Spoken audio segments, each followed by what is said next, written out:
Hello, and welcome back to Bard College, where last session in our Black Meridian adventure, the crew of the Witterquick disembarked from the Shattered Hymn, having been forewarned of Quasar's malicious intent towards House Ormathax.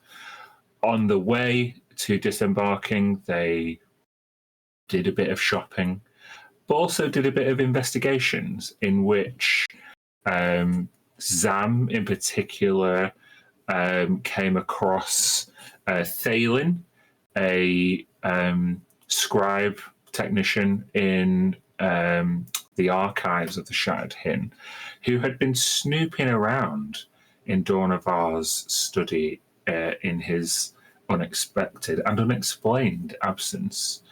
And there was some evidence that Dornavar had been colluding or conversing with a Stellar Concord ship by the name of the Orifane. There was also some speculation of an academic variety as to how mind flayers, certainly the skull of a mind flayer, would have ended up on the surface of Erindor, which is where Thalin's artifact that he was working on was seemingly recovered from. They offered Thalin a way out of the Shattered Hymn, but he declined. But Zam asked Thalin to keep stum, really, from Wedgmund Ormathax, the new or temporary head scribe. And then after kind of coming across the links between Kryn's past and the Orifane, the party decided to head out towards the Coil, where they have a few threads or connections to remake. Namely, they're out of, beyond frontier space. They're in kind of uncharted territory, which might be where they want to be. But also, the Coil might contain more insights into what lies beyond the reaches of the Black Meridian. And they could also reconnect with Yarrick and Morvazel Thorn, who they met on Chelenosh Prime, or Mester Valiok, respectively. So anyway, the party then set about heading for the Coil, and it did not take long for them to be accosted by the dangers of deep space. And after a potentially perilous battle, they met with Helm Greyhorn, who, in his souped-up Shripe class ship, brought to the party news of the Shattered Hymn being overthrown, seemingly very quickly and efficiently, by Quasar and his crew, the Returned, after which they have renamed the Shattered Hymn. So, having plunged Ascendancy space into turmoil, the party finds themselves at the edge of Ascendancy space with competing directions. The Coil was definitely on the radar, as I've explained, but we also, through Kellum Crayholm's assistance, have discovered that Dornavar had an appointment in Stellar Concord space, namely on the planet of Kachihiri. So, have what the party now recovering from the exploits of their battle, and seen Kellum Crayhorn take off in his Strike class ship. we will reconvene on the top deck.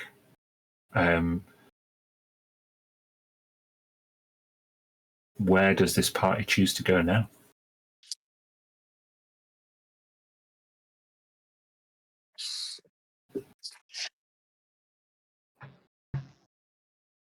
Well, you guys heard the elf. We've got a approximation of where Donovar is. Do you know this Cachahiri place? Do you know where this is? I know of it. DM, how much do I know of it? I'll give you a history check.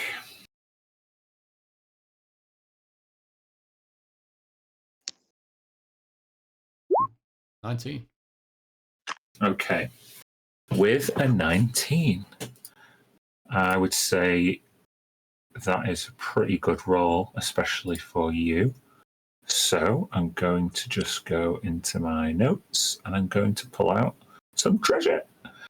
Here we go.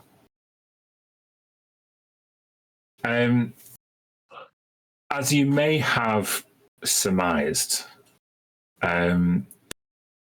Cachahiri's associations and function in Consec space is that of shipbuilding.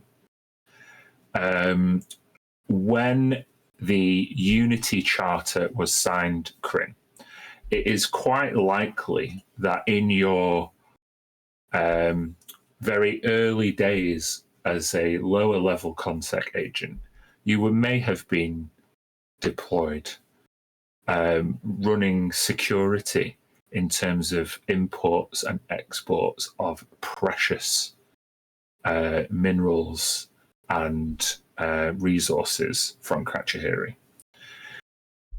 There are various resources that are very precious. We have things like nullstone, star metal, gravitic crystals, psionically resonant ore, and all of these things can be used to make exceedingly expensive and well built ships. You could see, it would have been in the early days of the Unity Charter being signed, an extremely prosperous site for Stellar Concord mining. But Kryn, probably those days are long gone. And Cachahiri has long since seen its best days. You probably haven't been to the surface since the tide has turned, but you will know that its capital is named Nokarad, which I will paste in the chat for you. With a 19, I'm inclined to give you a little bit more,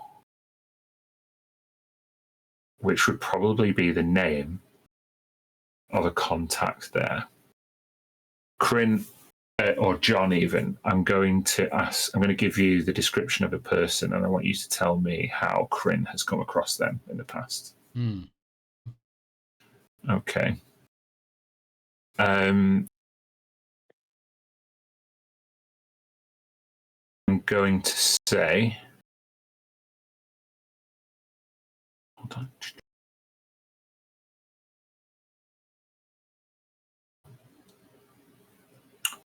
You are aware of the, at least when you were there, senior Consec prefect Liz Varro. So I'll taste that.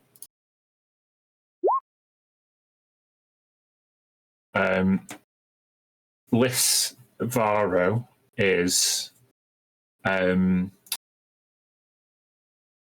extremely efficient, controlled, and utterly loyal member of the Stellar Concord, or the Consec Security Division,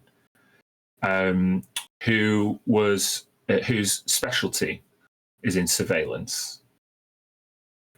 I would say that in your latter days, Kryn, it was talked about that somebody of Liz Varro's skill and experience in quelling rebellions, extracting maximum profit, and running a tight ship, preventing Cachahiri from falling into, under the sway of its suspected dissidents. She has a shining reputation, and the fact that she has stayed in No Karad for many, many, many years was the subject of a lot of speculation. Either she's been overlooked for repeated opportunities at promotion, or there's something more going on.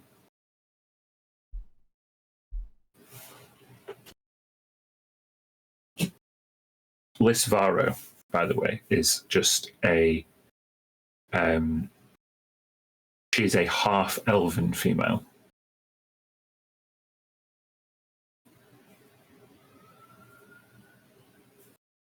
How do you think Kryn would have come across her? I think maybe they would have initially met just through work. Like Kryn would have had some lower position security. Like, back then he was young. He's big. He's always picked for being the muscle for things like that. Even if that's not necessarily his preference, he just kind of gets plugged into all these places because, like, oh yeah, he's big. Throw the Dragonborn in there, type of thing. So I think it just would have been kind of grunt work like that. But then maybe there was something where Liz Varro actually messed up somehow, and was going to get into a bunch of trouble, or have like a bad mark on her record. But Kryn took the bullet, so to speak. He took the blame for something so that she could continue to have a career, and he was able to just kind of eat it as the kind of young rookie, just enough to be able to get away with, well, he's a rookie, he's muscle, something along those lines. He kind of just about got away with. I like that, but I also think that could very much be Kryn's perspective and not necessarily hers. Okay, yeah. We're going to decide that later, I think. Okay.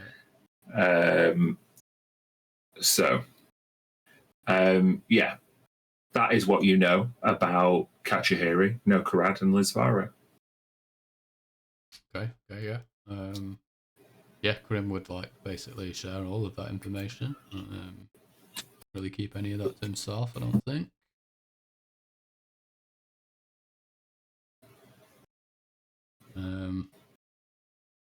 Can we just rock up, Kryn? Will we? I'm not saying be welcome there, but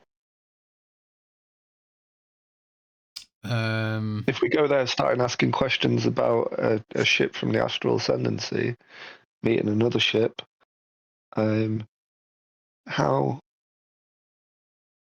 how quiet do we need to be? Pretty quiet. We'd need to get planet side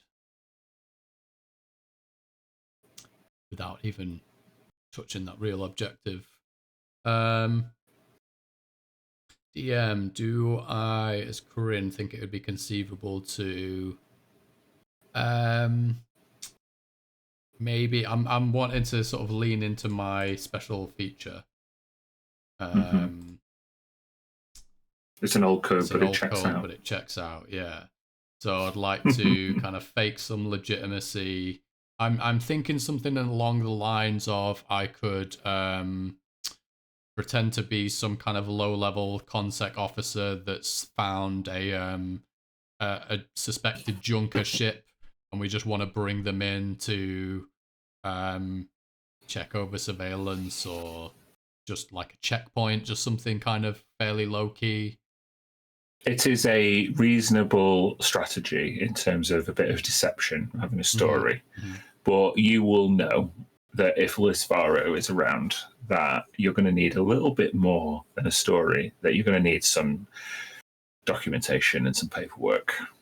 And only a very, very good forgery, at the very least, would assist you in that regard. Which, amongst the crew of the Witterquick, you might find some assistance with. Depends who you want to talk to potentially about it. But it would definitely be, Kryn would definitely be the quarterback in a strategy like that. And that would be a crucial piece to that story. Okay, yeah. So I think we can use that strategy, but we're going to need the missing ingredient, just some faked legitimate document. So yeah. Cool. Well, you tell me what you need, Hoss, and I'll do it. Well, we need a damn good forgery. Well, that's not me. I'll ask around though. Yeah, we need some papers for the ship. And we need a legitimate alter ego. Some old record of some rookie or some low-level officer that I can disguise myself as just for long enough to get planetside. Would it be fair to say, Dan, the Witterquick has been able to dock in places that it hasn't meant to before? O2 might have a idea of how to circumnavigate certain protocols, procedures, things like that, so we could. Well, navigate that would certainly that will have been stuff that you've done before. Yeah. But I would say you've probably been more successful outside of contact space. That would be the toughest safes to crack, so to speak. We've generally avoided contact space. Yeah, we hate contact. They're too prone to path patrols and pick us up and want to go through all this. They're proper space nerds, aren't they, mate? Yeah. Right. Okay. We'll deal with the ship, Kryn. But we need Do you know the best route to get there? Any ideas on patrols or anything like that when we're approaching? Have any idea of how to keeping your history check score from previously? You have two competing priorities. Number one, the closer you get to Kython, the busier the shipping traffic, the tighter the security. Number two, the longer you spend in contact space, the more likely it is that you get picked up. Mm-hmm. We don't want to hang around in contact space without being ready with a plan to go. From what we've heard about the coil, might be that there's some black market ONSEC radio equipment, communications relays, forgers. Would be the potential for there on the black market. Yeah, you're right. Would be especially if I can deliver this memory tube and potentially have a favor in hand.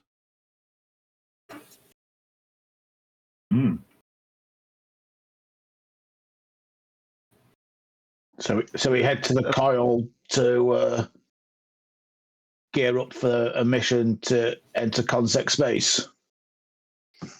Yeah, barring any legitimate strategy or any change within the next day or two, that means we can go straight there, and I think we might as well continue on course for the coil. How about this? How about we ask the other people on the Witterquick and see if we've got the skills available here. And if not, we go to the coil. Because my only concern, if we go to the coil, is pretty far in frontier space, and then it's pretty far back. Whereas if we go straight to Kachihiri, it's a lot quicker. That's another competing thing, you know, the longer, if you are on Dawn of Our's tail, the longer you take to get there, the less likely it is to still be around. Mm-hmm. Above the table, Otua is proficient in forgery kit, but I don't believe we have equipment. I would say, was there something? Didn't Ina have like the tools that could be used for like everything? Oh, I do have that. I forgot I had that. I have got my all-purpose tool attuned. I have all the tools. Huzzah. Mm. So, yeah, I guess, Gav, your suspicions were more right than you knew. That you've probably, certainly with the assistance of Otua, definitely had to bluff your way out of plenty of scrapes, and you've used lots of fake paperwork to do it. The side of the ship where it says the Witterquick, imagine it's been like scrubbed out loads of times and something else painted on. And, yeah, all the serial numbers have been filed right down. Yeah, the Samaritan, and then that's been crossed out. And what else? Very good. Well, you know that there was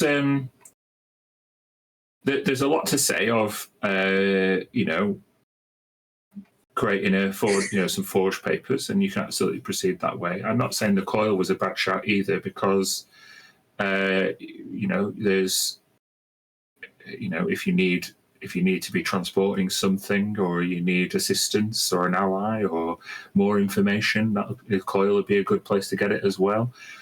I dare say, even if you were to need a new ship that would be less, maybe more convincing as a concept ship, you might be able to park the Witterquick somewhere. But I'm just spitballing with you. Weird idea. I mean, if we were able to get Witterquick, some sort of old concept ship and then be escorting the Witterquick. Mm. oh, yeah, maybe. Because it'd be a bit difficult to, perhaps not impossible, but you'd have to get them to buy that a consec officer has disembarked his own ship to board the Witterquick and is escorting it in on board that ship without an escort. Consec. You know what I mean? Do you remember when Not we that has to be Helios? the way that we do it, but you know. Do you remember when we left Helios 7? Mm-hmm. Did we not pinch a ship then? Civil resolve. Yeah. Yeah. Who did we leave in charge of that? Yeah, you left the orc sergeant in charge of the civil resolve, who had decided to cut his losses and get out of Dodge. That person's name, I think, was... Oh, no, I'm in the wrong place here. Graves? Hold on. Yeah, Graven Dross. That was it. He absconded Helios 7 with Morak Sunscale and Uzok Rusthook. Gosh, if only we had a way to get in touch with him, that would be handy. Mm. I don't think he was our biggest fan. Start with.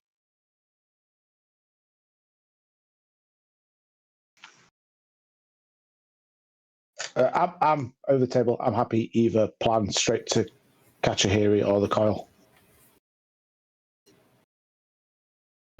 Well, I think if we're going to go to Kachihiri, we have to establish some sort of forged documents / plan. So is there a way we can set about, with what we have available to us now, is there an attempt we can make to forge some documents or something like that? Yeah, absolutely. Yeah. You just have to decide what you want your. What do the documents say, and what's your objective, and why do you need clearance? Do you know what I mean? Like, you're going to have a convincing story, and then once you've done that, it's yeah. It's kind of a tall order, isn't it? And we'll be looking at Kryn for what it is we need and how it looks to then try and forge it. Yeah. So I mean, Corinne needs a ruse. Get the word, like, tend to be someone else. Pseudonym, yeah. Because if I go, hey, it's Corinne Kairos, they're gonna be like, you're under arrest, motherfucker. Like, there's a fucking big red mark next to your name in every system where your name shows up. So I need someone to disguise myself as, to pretend to be. And then, for a reason, like I was saying off the top of my head, it could be like, you know, we've discovered like a junker ship. We're just bringing it in just to check over this, if it's on record anywhere, that type of thing. But again, that's pretty slim as well, because it's like it's like this officer that we haven't really heard of, or, you know what I mean, like bringing in a ship on his own. Do Consec put bounties out on people? And would an officer go out to collect a bounty? Or perhaps the officer that Kryn is going to play has hired a bounty hunter. The bounty hunter has come back to him with me, and you're taking me in to claim the bounty instead of the bounty hunter. Yeah. And we've got some cuffs or something somewhere. You can put me in some cuffs, and you could be like, I'm bringing him in. He's one of the people wanted from Helios 7. Found him, hide him in Chelanos Prime. Doesn't matter really, does it?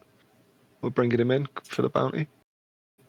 Now, that is plausible, because you know that, we're wanted. You can say we've got the broken blades as well. That's true. That is a more plausible story, but it also might mean that you expose yourselves, the whole party, the ship, and end up in jail again. But it's more likely to get you through the front door. It's not more likely to get you freedom to move around Nokarad.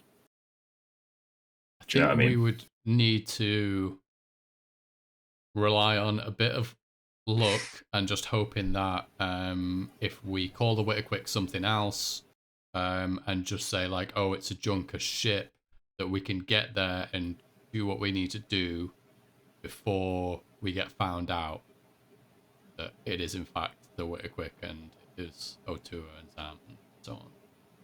I mean, you want is to it keep plausible? things. Yeah, go on.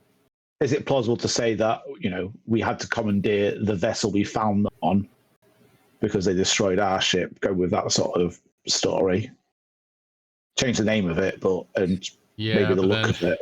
That's kind of a tall order as well, because it's like they're not going to know that one of their ships got blown up. There's an SO. We'd have to like gamble on the name of a ship, which they'd.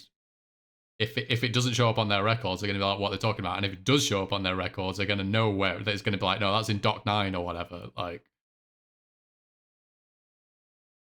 Okay, so I'll tell you what. While you speculate as to what the best approach is, we'll make it come down to some rolls, shall we? Let's see how good O2's forgeries are before we carry on. Yeah. We might just end up going to the coil anyway. Do you obviously this is kind of like a very broad discussion, and it's been partially in game and partially above the table. Do you share this plan or this, this quandary with the crew, everybody, or are you just keeping it between yourselves? I personally would say we could share it. Not all of the crew. I'd say the Broken Blades. But we've just got the blades. We've got thingy that I always forget the name of. Is it Hanazer? Yeah, we've got Yeah. Still not sure about them. But the blades are sound. We broke them out of jail, didn't we? Yeah, they might not be thrilled about going back to Consec space. Yeah. So, O2, I'll start with you. When you're like, oh, I'm sure I could pull off a forgery. Let me just see, if I can get my papers together and see if I've still got that bundle of headed paper that I won in a gambling, game. Would it be fair to say I connect with Kryn magically, like using my gaze of two minds to try and get a better sense of what the paperwork is and what it looks like? Yeah, absolutely. This will give you advantage on the roll. Okay, what would you like? I would like a tools check, which is dexterity plus proficiency. Okay, so I'll just do a dex, and proficiency is a +3.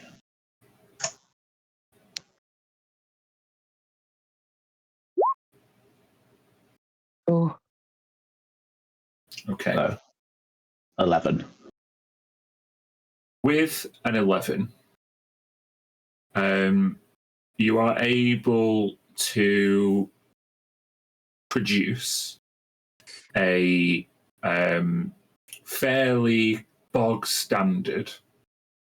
Well, you can choose. You can have a warrant or bounty on a member of the crew. Or you can have a what am I going to say? Like a invoice to collect some precious resources that are off the books. I feel like Oto would be used to that second one than the first. Yeah. Sounds more like us. Okay. Yeah. Then I will tell you what you've got then is a passable bog standard invoice for a shipment of gravitic crystals.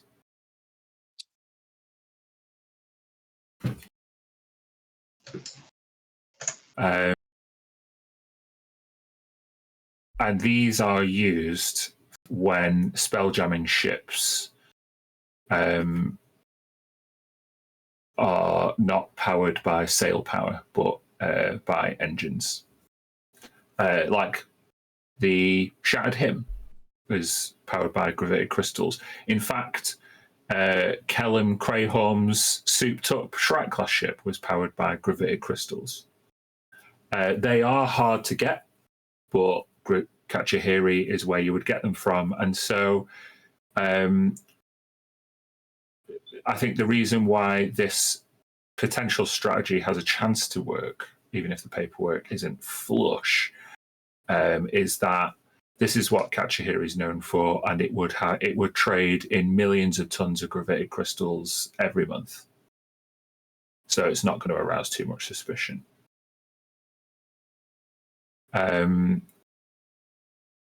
So that's the one you've chosen. It's plausible that Corinne might know, like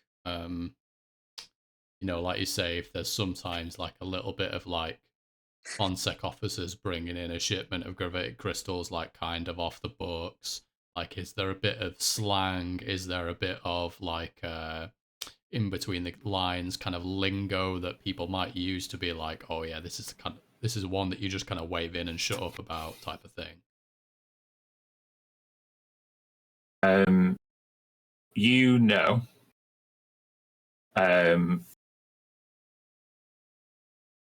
that there are 3 focuses of the bureaucracy. In fact, I'll give you an insight check at advantage because you passed your last history check.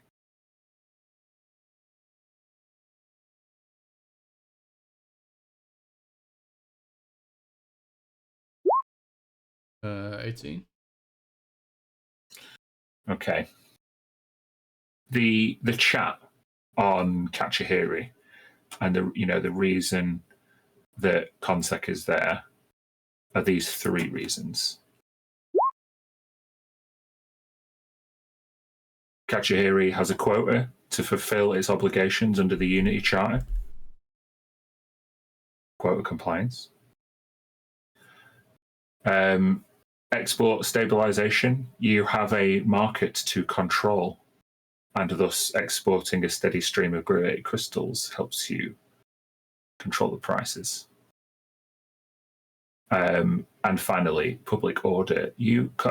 Consec officers need to be seen to be involved in trade and attending to Kachihiri's chief export resource. And by turning up to Kachihiri and handling a gravitic crystal order personally, the locals should be fucking grateful. Yeah, like an envoy type of thing.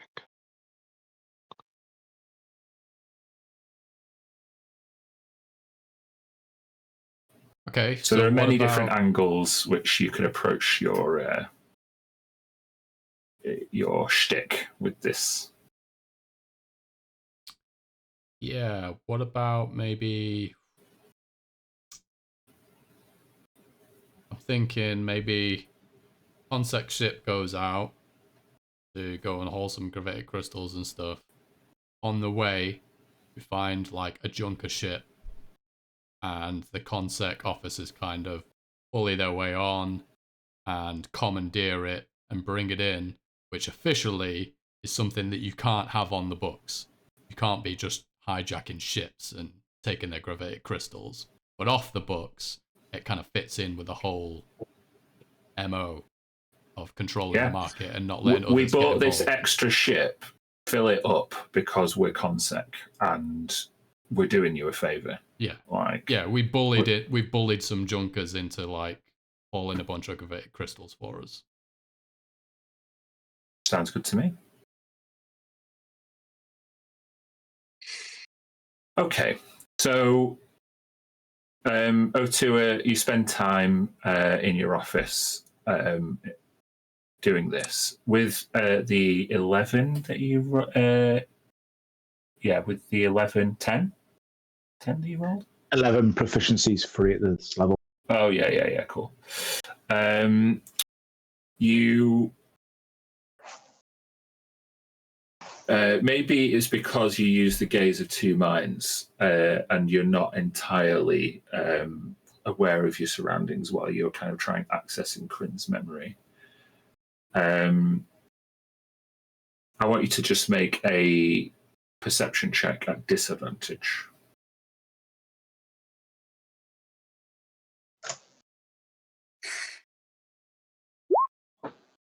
Uh, 19. Yeah, now. With a disadvantage is very good. Okay. The crew is knocking around. Their broken blades are, discussing the whys and wherefores of the benefit, the strengths and weaknesses of this plan and going into context space. I would say that Dee is extremely cautious, but Talon is excited by the prospect of encountering some other contact people who he doesn't like. Maybe he'll get to beat them up. You hear the broken blades kind of walking past your quarters. And then you just hear two very light footsteps go up to your door. And you hear the slight creak really, really slowly. Hello? There's deathly silence as the creak stops and the door remains ajar. You could come in, I'm happy to talk. Make a persuasion check.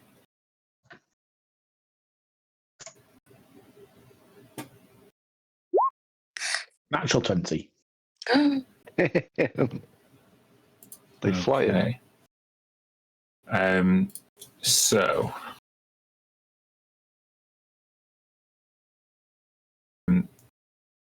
you hear nothing for a moment, and then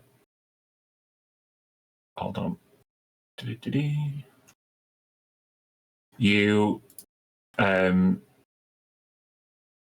You almost feel the anticipation in the air, and then very quickly darting through the door and shutting it behind her. She twists the handle. This is Honazer.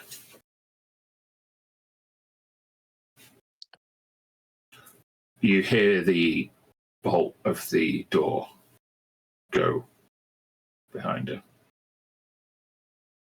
Are you all right there? She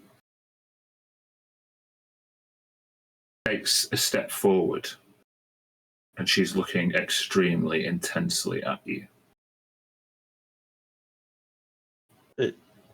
Is there a problem, Hannah? Her knees bend as her hands just raise up in anticipation momentarily.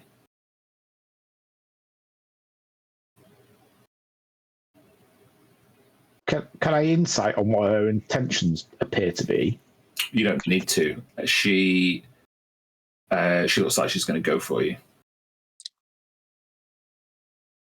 I don't think you want to do this. I don't think this is a good idea.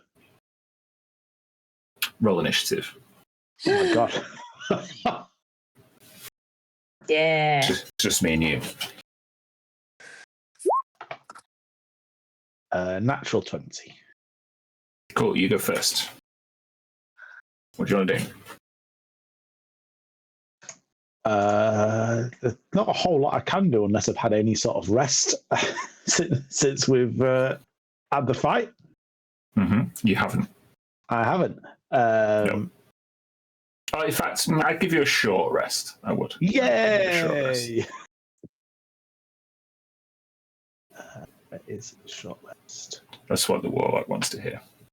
Mm.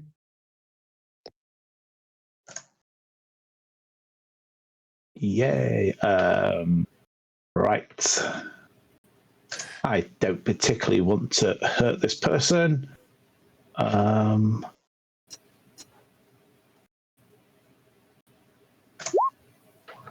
I'll cast Hold Person.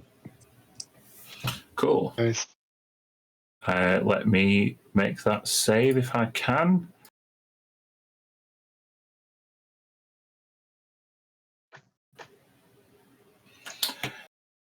She lunges towards you, and how do you cast Hold Person? What does it look like? Oh, it's so glow on the arm and the hand, and it's like an aura just suddenly appears around her, just like starts glowing orange, the same color. Yeah, and just freezes in place. Yeah, and that's what happens. She is frozen in this semi-pounce-like advance. She's lost all momentum. Obviously, she's kind of frozen to the spot, and she there's like a thud to the floor as she drops a dagger that she was just in the process of like getting out of her belt. I suppose I could use movement and for the action to go pick that up. You're in your quarters. Yeah, you could. Yeah. Well, yeah, you can go up and you can get closer to her and pick it up. I don't suppose you want to tell me what this is about. With whole person, I'm going to say she's completely frozen, if you like. Okay then. What bonus action can I do to awaken mind? Bonus action: choose one creature and communicate to her. Okay. Telepathically. So do you establish a telepathic link with her with your bonus action? Is that what it says? Yeah. Okay. Yeah. And you said you don't want to do this, or what do you say? It's going to be quick. What's the meaning of this? Why are you attacking me? Okay.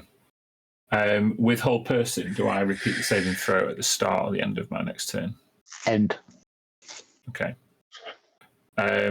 You establish a telepathic connection, and momentarily she's like, I saw an opportunity. I miscalculated. She's going to try and repeat her saving throw.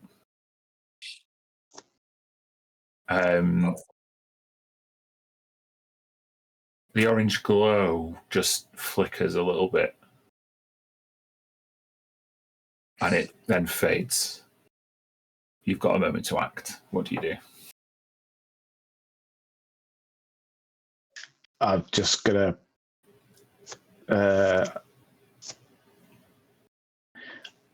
one blast of this, and I'll like get my Eldritch blast sort of poise on my arm together, and you'll have the whole ship down on you. Maybe we can talk about this. Make an intimidation check.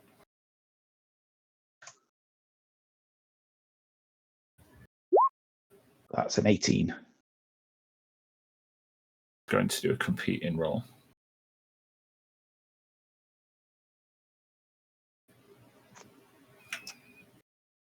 Okay. She goes to like grab her dagger and she realizes that she's dropped it. And she looks at you. And she just leans back against the door.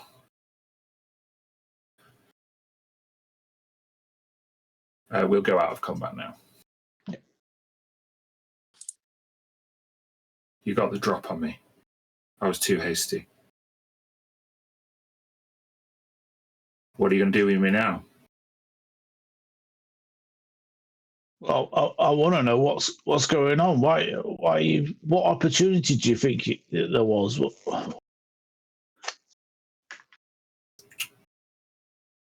She considers, she reaches behind her again to open the bolt, but given that intimidation check, she's too scared to take another hasty action. I've been tracking you guys for a while. It me some time. But I found you on Mr. Balioch. Seems as though Varric's networks are not as tight as he would hope for. But he's a construct. He doesn't really understand how us conscious beings work. All he sees is trade transactions. He may have had a few transactions that gave a bit too much away.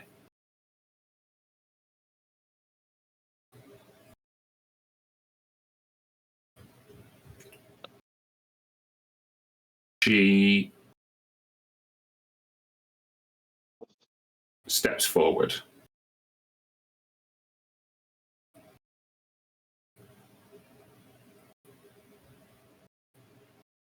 It was easy. You guys make quite a show of yourselves. All of the noise on Dark Husk got people talking. And then by the time you got back to the Shattered Hymn and basically helped incite an insurrection, you think we weren't going to notice? You've done us a big favour, actually. The more the Ascendancy's instability begins to eat itself, the more the great houses of the Triarchy look towards each other with suspicion and disdain, the more opportunity there is for us. And who's us? You can make an inside check.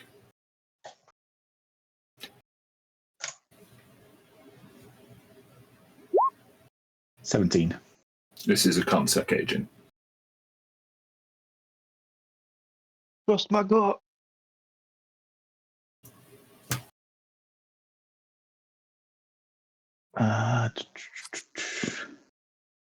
So I actually owe you.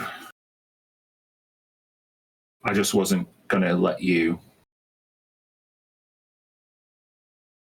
put everything that, all the progress that you've made into jeopardy by turning round now and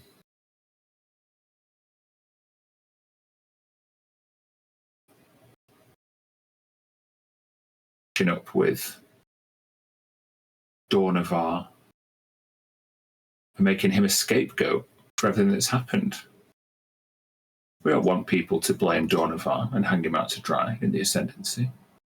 We want the houses to continue to blame each other, and they will, as long as you never bring them Dornavar. So what, you were going to kill me and the entire crew, or try and take over the Witterquick without anyone noticing?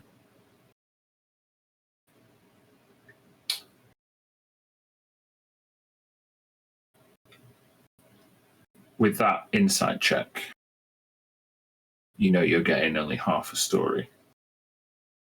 She looks down and to the left. What do you think it is about you, Otua, that would make a Consec agent who is apparently aware of many of your previous exploits particularly concerned with you?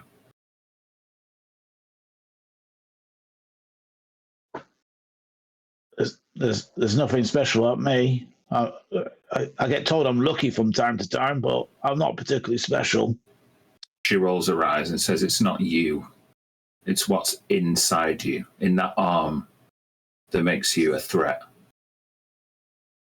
Helios 7's records show you commanding an artificial intelligence that brought that whole station to its knees in a matter of minutes. Overriding security protocols, infiltrating information dumps, getting off with 2 of the ships and having the whole place explode. We can't have people like you running around the Black Meridian upsetting the established order. I did what I must before you're allowed to cause any more chaos. I thought I had the drop on you. But my eagerness to protect the realm, the galaxy, outstripped my sense of self-preservation. Do with me what you must. Someone else will catch up to you eventually, especially if you're going towards Kython. You don't think that the whole armada is going to be facing this way as we speak? By all means, fly straight there. Katchahiri is loaded with well-armed, experienced consec agents who will be happy to arrest you on sight. And with that, I think O2 would be like looking to get out of the room and with the rest of the crew.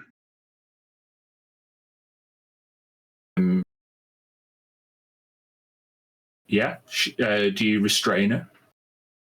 Do you have a rope?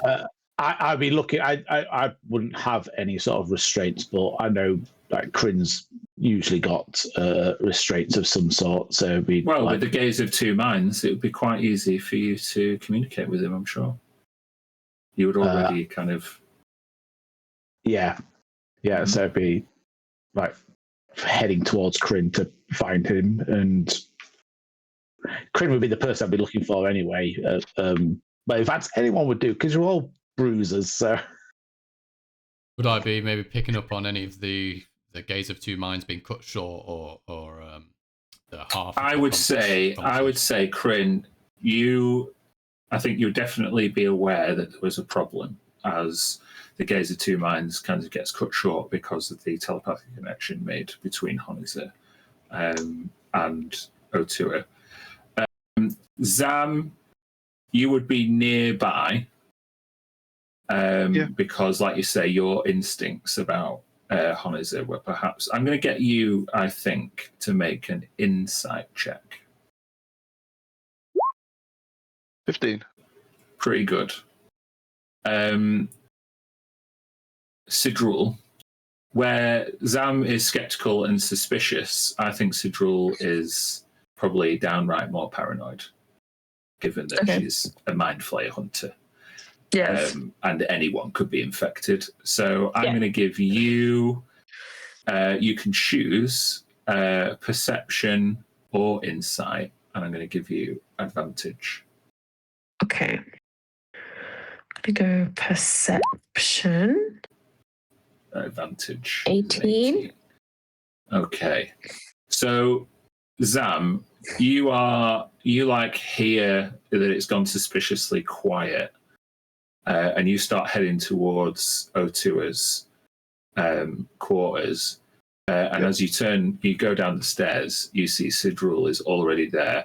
Sidrul, how would you be forcefully entering the captain's quarters? I think I'll just throw. I'll like listen in for a second and then throw the door open. Yeah, cool. Just make a athletics check or a strength check. It's up to you. 17. Oh yeah. As she says, like, fine, head towards Kython, whatever. And as she like turns back towards the door, it just comes back like out in her face. And Sidrul is in the doorway with Zam not far behind him. What do you do, Sidrul? What is she saying to you? I'll address her to her. She's a spy. She's a consec spy. I like pick her up like this. Well, I know less about you. You're spying on us? Everyone's spying on someone. You won't be spying for much longer.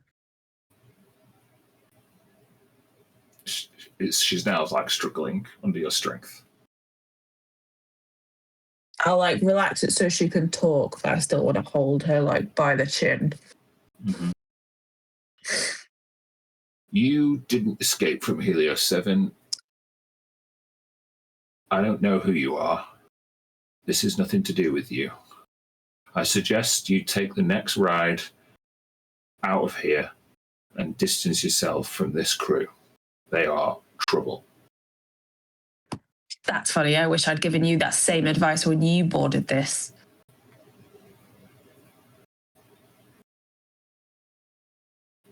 I'll turn to... Is Zam with me? Zam is right behind you now. You got a cell in Trouble. here, or should we just kill her? Trouble, you don't know the half of it, and I'm going to pump my shotgun and put it in her face. And turn to her. Say the word, Captain. Oh no, we don't need to kill her, but I think she might have some information that'd be useful for us. She seems to know an awful lot. I can get it out of her.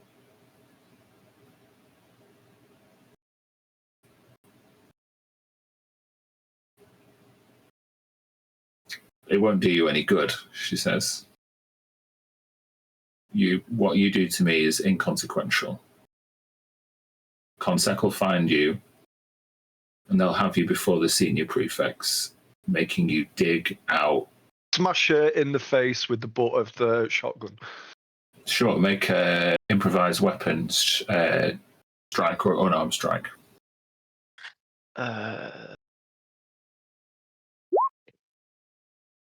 24. Yeah, roll damage. 5 damage. Bam! She goes down. She's conscious, but she's like holding her head. You only speak now when you're spoken to. I told you, O2. I told you when we were back there. Listen. I didn't bring her aboard. I was just, you guys all want to. We just need to restrain her and find out how she's been communicating and what she's been passing on and to who.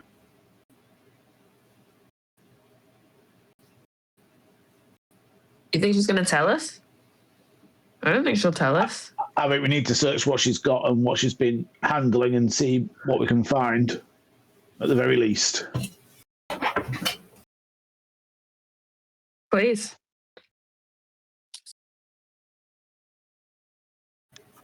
So you're going to try and restrain her? Yeah, I mean, try and find Crin he's got restraints. I've got manacles. Oh. Use those ones then. I would say, Crin, you've turned up at this point. You would have. Yeah, maybe he's kind of been sidled up in the doorway. Just as Sidril slaps the manacles on Connison. Oh yeah, okay, yeah. Crin, she's a concept spy, or maybe even an assassin. But any ideas how she'd be communicating? That's convenient. If I do like a preliminary searching for any communications equipment she might have stashed. Are you going to search her or her quarters? Her first. Sure, make an investigation check.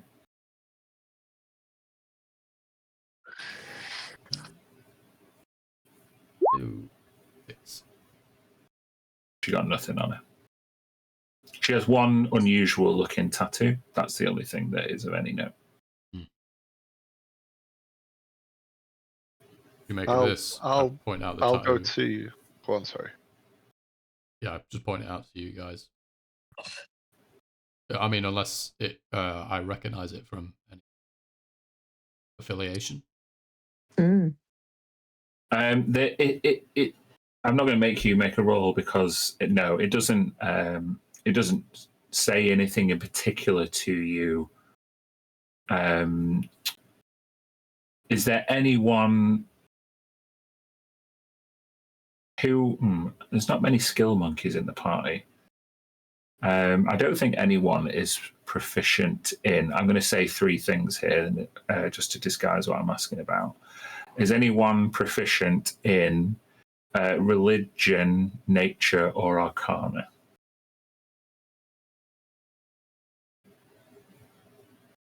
Oh, there's a gap in the party. Oh, shit. No arcana proficiency this campaign. Uh-oh. Then no, it doesn't mean anything to any of you. Shit. I say to the group, I'll go check her quarters because I'll do something I'll regret if I stay here. And march off. I would maybe just kind of closely to Sidril and O2. We're still 5 days out from Kachihiri. We can let her sweat for the night. Give it time Prisoners usually talk a little more. Might be able to be a little bit more encouraging tomorrow after we've had some rest. You have somewhere you can imprison her? You can put her in the hold. Yeah, so you can keep Omnon company. Oh dear. So you've gone to her quarters, which is like it's in with the crew. That you don't have separate rooms here for NPCs. So she would have a bunk with a footlocker, and a coat, perhaps. She didn't come with much stuff. So an investigation check from you, please, Sam. Oh, a 4. Maybe I'm just too hot-headed and I'm just smashing stuff rather than looking through. You open the footlocker. It's got like some old boots, few changes of clothes. I knew it. Few bits of supplies. Then you go in her. She's got like a duster. It's like a workman's union coat that you saw, and you go through the pockets and you're like, I found something, and you pull out a little card in her coat pocket that says "fuck you" on it. Oh. Keep the card. Please add that to your inventory. A little card that says "fuck you." Oh my god, that's going to be so useful at some stage.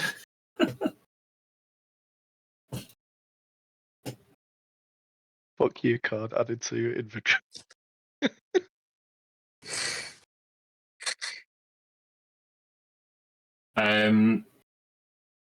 I will say that probably Zam, while you're going through someone's stuff, you would draw the suspicions, or at least the questions, of Dee Dee. She comes in while you're going through Connors' things. It's like, what are you doing? Fucking, I said it back on the planet. Nobody listened to me. I said it, and he's still like going through stuff. Said what? Connor's not one to trust. Oh, did she let you down gently at least? She's fucking Consac. You're fucking kidding me. Told you. Like, I've not got a gut, but like trust my gut. Like, I should have known. I'm an idiot. Wait. She just admitted it? She had like a Barney with O2 in his quarters, and luckily we were in the right place at the right time to pick up on it. But yeah, she said that we're all getting followed or something after Helios 7. O2 as a threat or something like that. Like, but I guess, we broke out of prison, right? So they're gonna know. I'm surprised it's taken them this long to get an agent to us, to be fair. Yeah, it's nothing new, but if I were you, I'd make sure she can't make any further communications. Oh, absolutely, Dee Dee. You don't have to worry about that. Do you know of how a contact agent would get a message off this ship to another ship? From your previous experience, I mean. There is a method that gives them plausible deniability. Also helps them trade in information that's not even theirs. You're a pirate, right? You know what a dead drop is. Yeah. You leave a thing in a place, someone else comes up at another time and picks up the thing. Yeah, like, you in the old days, planet side, you might leave a treasure chest buried under a big X. And that's how you trade in illicit goods, right? Well, in modern times, what's more valuable than gold? Information?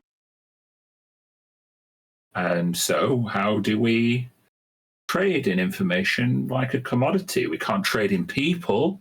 Not even Consec stoops to the lows of slavery anymore. You should ask Kryn about that, by the way. I've been dying to ask him what happened on Brondak. But anyway, you have to make it physical.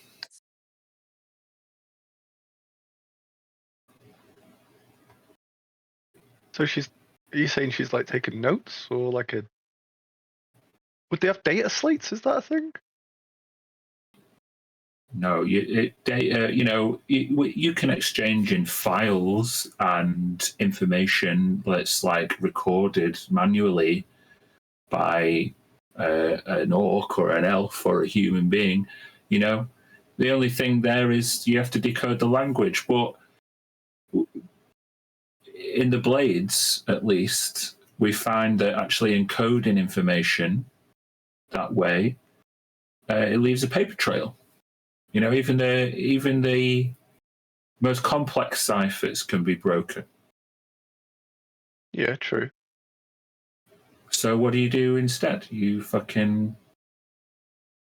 extract the information from somebody using a memory tube. Oh, fuck.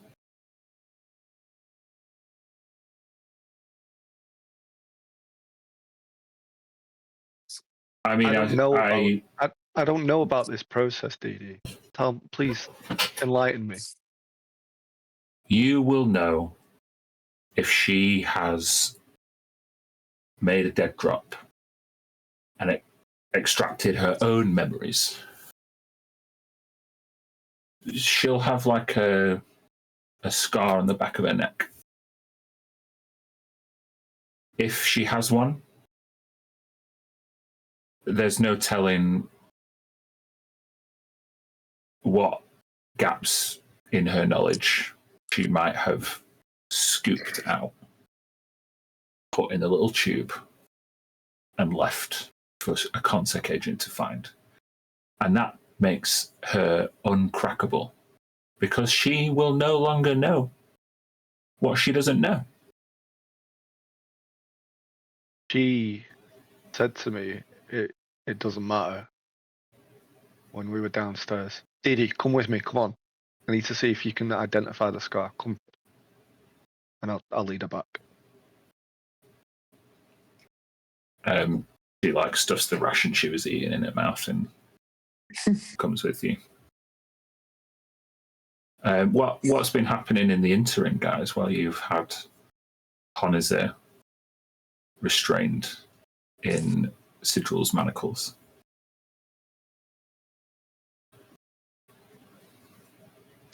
And presumably, we were going to get her put in the hold and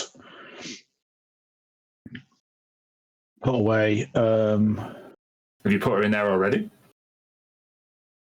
Yeah, maybe we'd take her from. I mean, to take her from the captain's headquarters anyway. Go and put her in the room with Omnom. Okay. I'd be looking over the dagger that I picked up from her, see if there's anything special or particular about that. I'm doing it quite visually so everyone can see that I'm doing this. I'm not going to make you roll because it's for all intents and purposes, it seems just be a bog standard dagger. Yep. In fact, you're not even sure that it wasn't. It could have been on your ship anyways. Who knows if it's even hers? It's just unremarkable. Yeah. What a bitch.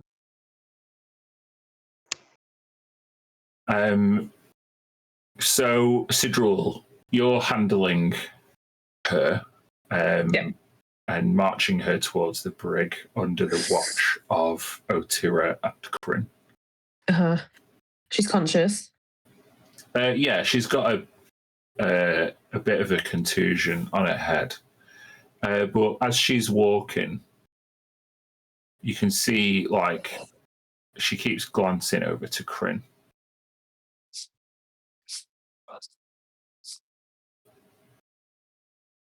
What are you looking at? Oh. I'm just wondering, when Quinn's going to make his move. You don't think that he conveniently retired on day 1 and on day 2 he'd already infiltrated the highest levels of the Ascendancy government, right?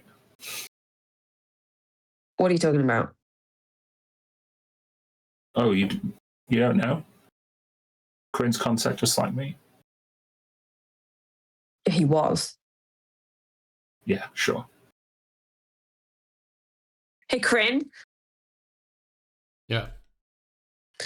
She wants to know when you're going to make your move and out yourself as also being consec.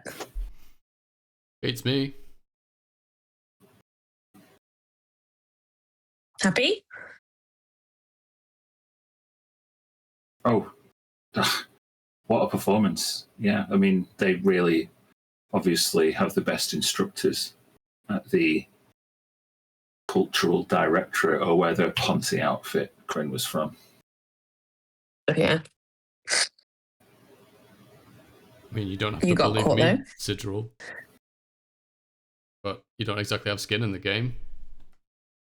Oh, no. I'm not. I'm just trying to stop this sneaky Honizer from trying to split us all apart. Yeah, she'll do that. She'll cast a lot of dispersions.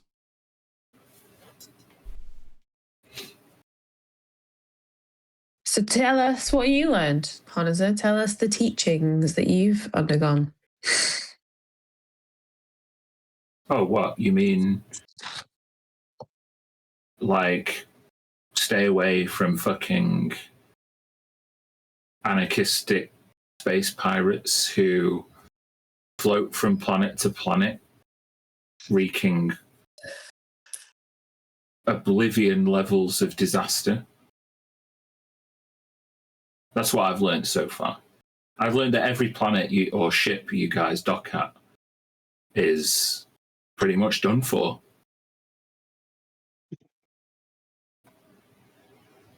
And you still followed us.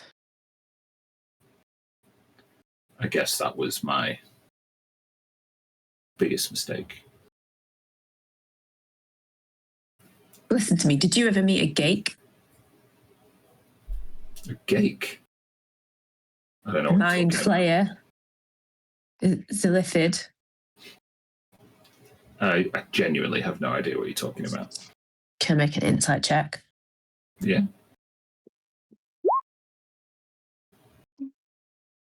22. Your expression doesn't change when you mention Zillithid, Gake, Mind Flayer. I look her over and I look her in her eyes.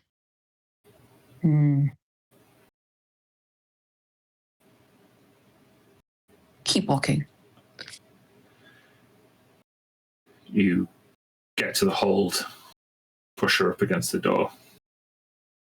She turns manacled as the bar behind her is rested over the double hatch. From inside, you can hear some slight scratching on the door and some heavy panting. My boy. Jayla sounds hungry. You're going to feed me to a squig.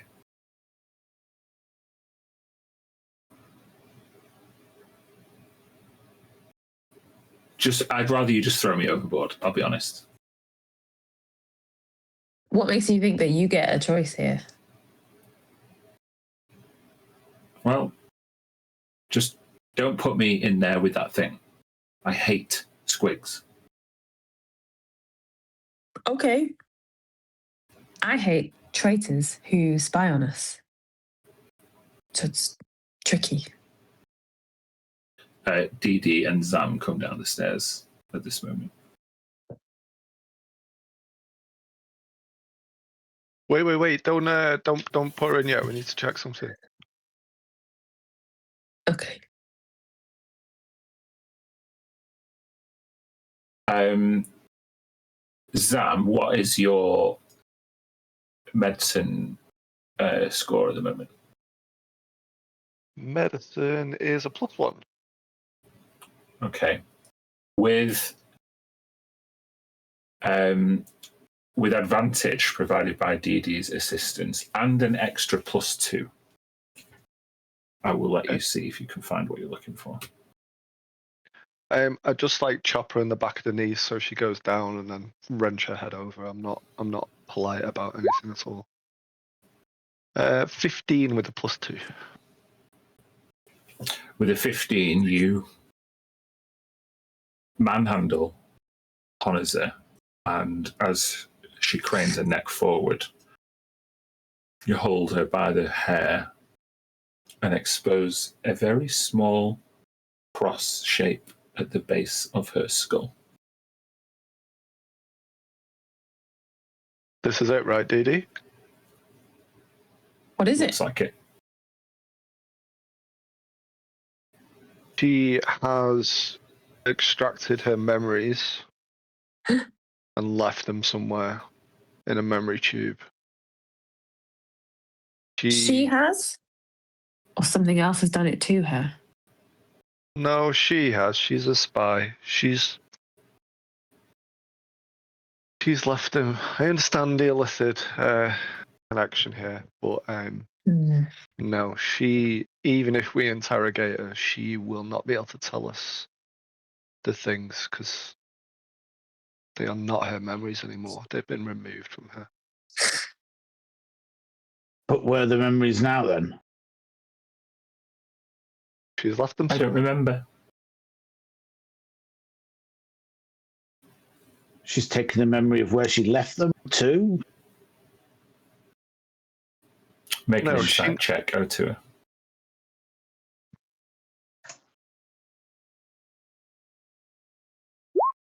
$16. Your deductions are well founded. She smiles.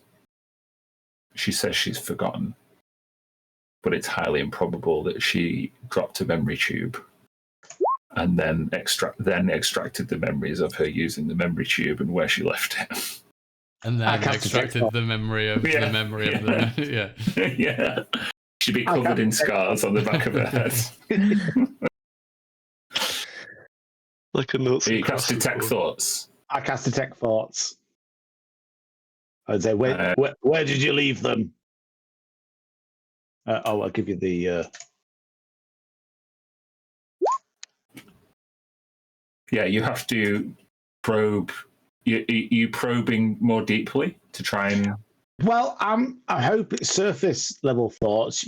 When I'm talking about something, I would presume that she'd be thinking about what it is I'm talking about. Even if she's trying not to think about it, it would sort of... But yeah, if I had to, I'd then probe deeper anyway. Yeah, she, as a well-trained spy, she does not keep the information at the surface level, and she's... her smile was not only revealing that she might know what you're after, but also the fact that she has encountered anti-interrogation training. And so you will need to probe deeper. Okay. It's a DC. I think she has to make a wisdom save. Yeah.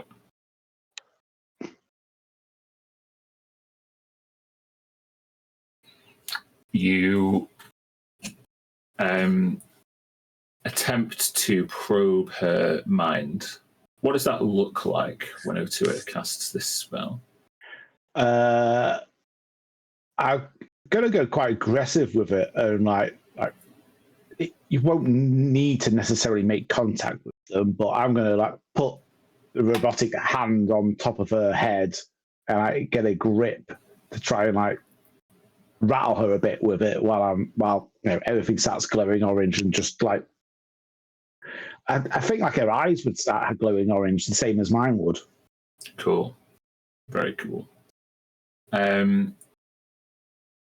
You,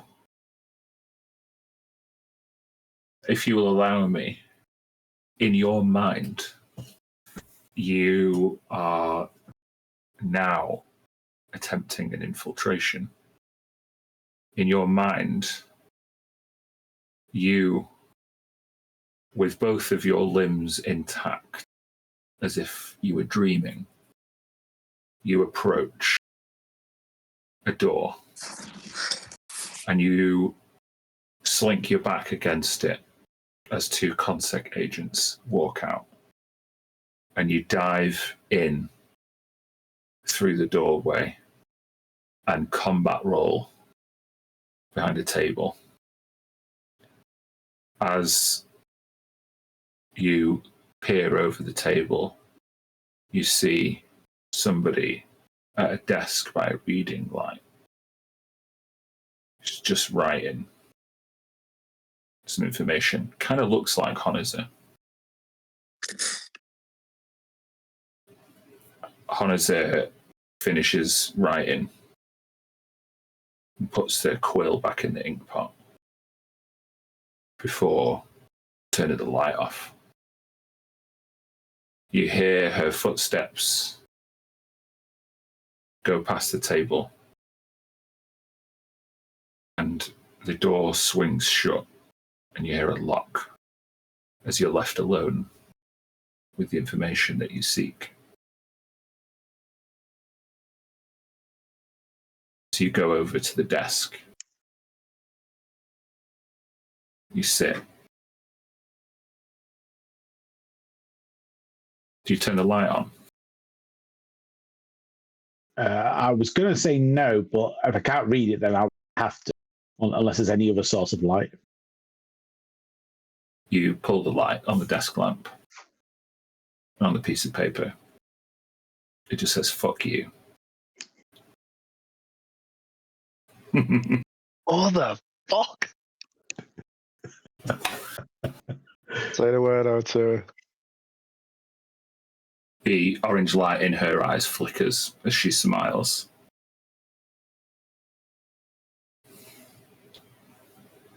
Oh, it's really tempting to give her a little sucker punch, but that's really mean.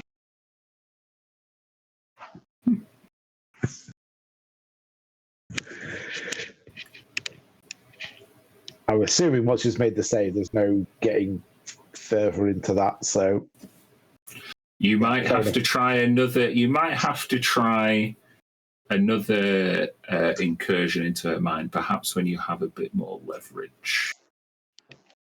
If you just repeat the spell tomorrow, the DC goes up. Yeah, or your DC goes down every time. Because it's just repeating a failed. You know, see what I mean? That's fair. Mm-hmm. Again, I ain't nothing from her. She's too well trained.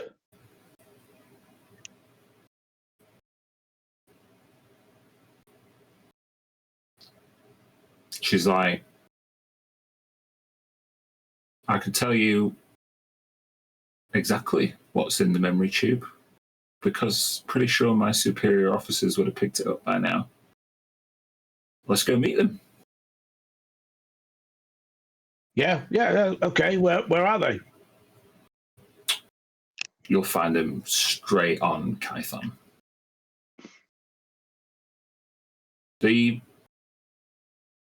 I'm sure Kryn could get you through to the cultural directorate. The high prefects themselves, they'll sort this whole thing out. Yeah, I'm a real star over there. Could take it to the coil. At a Consex spy, will fetch a fair price.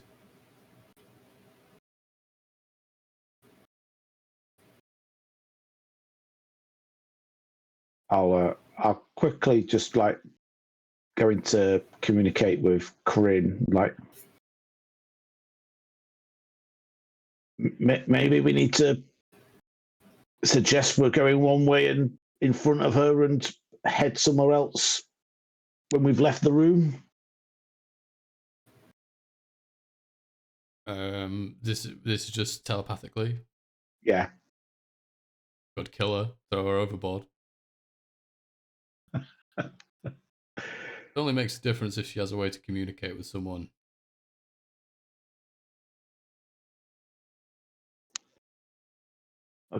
guys, not telepathically aim for it. Everyone. I'm not one for killing people we've got tied up.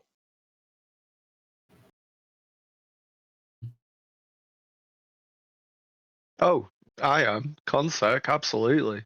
They did the same to us. Yeah. I'll put her down right now, O2. Just say the word. I think his point is he's not going to say the word.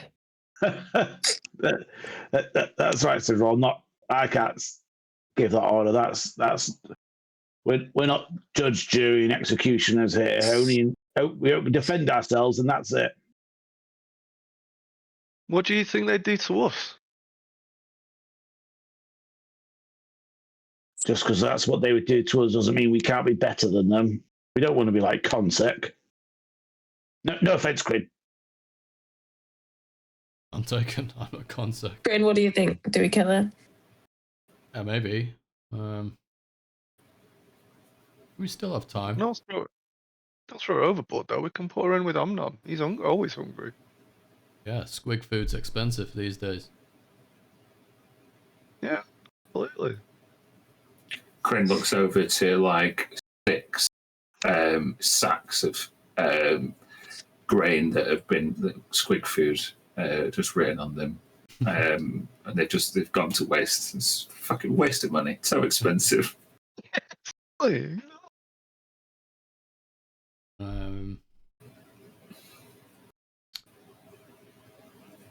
Maybe we duck out the room for a minute. I'll say to these guys, well, even just above the table, I'm trying to remember when we were learning about the memory tubes. Wasn't there somewhere where you could have your memories restored? Something like that?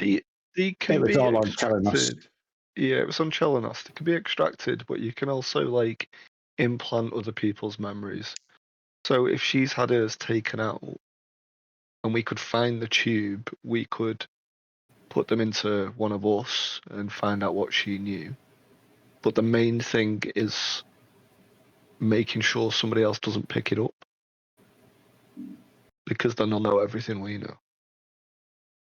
Well, not everything, I suppose, from the end of Chelanos Prime to where we are now. Because that's what and like where she dropped it off. That's the question. Yeah. I honestly don't know if she knows that much. I mean, she knows some stuff, but she wouldn't know about like Laminagrod and all that type of stuff. She didn't come. Did she come onto the Shattered Hymn, or did she stay on the ship? That's the main bit where she was on the Shattered Hymn without us being being with her at all times. So, I mean, she knows what we did there. Is she likely to have dropped that off, the memories off on the Shattered Hymn at the same time? Because the only other thing we've done is bump into the other Shrike class ship that came and told us the news. That's the only other interactions we've had. Still above the table, we don't know if there's Consect agents on Shattered Hymn. Yeah. Yeah, so probably. Could have extracted memories and passed them on there. So she said that superiors have already got the memories. Yeah, my vote is let's just fucking do it. I'll put her out of her misery. Yeah, I mean, fucking concept. We're not gonna find these memories. I don't think. Well, not without going back to the Shattered Hymn, which. Yeah, we're not gonna do. Sorry, the return. I mean, at this point, like, I mean, Kryn would be pretty cold and calculated about it. Like, if there's no sense in keeping her alive and she can only cause trouble, just another drop in the bucket. Like, he's already done enough dirt over the years. Putting her, you know what I mean? Like, killing her and leaving her out here wouldn't be a big deal. Just a question of whether it's more useful keeping her alive. She could be used or bargained, you know, like help us in what we're trying to do. Because otherwise, as much as a player, it's like, let's do the righteous thing. It's like, let's just kill this chick. Yeah. You know, she doesn't currently have any bargaining chips whatsoever to help us in any way. So, No. unless she can convince us why we should keep her alive, all she's going to do is just try and talk shit about us to each other. And So we give her one last chance to tell us, or she goes in the squig pit. yeah, but we can let her sweat for like a day. Sure. Oh yeah, like have like Omnom on a chain, so it's like in her face, but not quite eating her. Yeah, To like exactly, wear her yeah. down. I don't know how much it'd wear her down. She's special forces, but I mean, Seems reasonable. If you let her sweat, you don't know how a condition might evolve, especially if you've got at least a few days' journey to get to where you want to go. So we're traveling for the week. She'll surely pick up some levels of exhaustion. yeah, I can cast Zone of Truth as well. Mm. And also, if we kill her, I can cast Speak with Dead. So many options. So many interrogation Well, I don't options. know if they'd. I don't know if she'd talk even with Speak with Dead.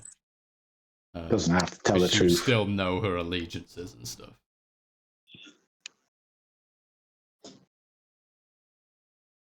Yeah, it wouldn't. Yeah, let's she'd chain her up. recognize us as an enemy, so that wouldn't get us anywhere. Zone of Truth might, but again, she can just shut up. Pat her down, chain her up. Yeah, she needs to be. The main thing is if she's being kept alive, we need to have her under constant surveillance in case she tries to do. In case she does have any means of weird communication, any magic, any stuff like that. Sam volunteers to be jailer, as he knows Omnom, and knows the ship.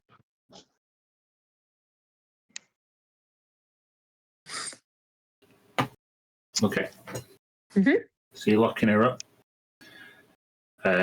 keeping Omnom, but letting Omnom kind of keep her honest, so to speak.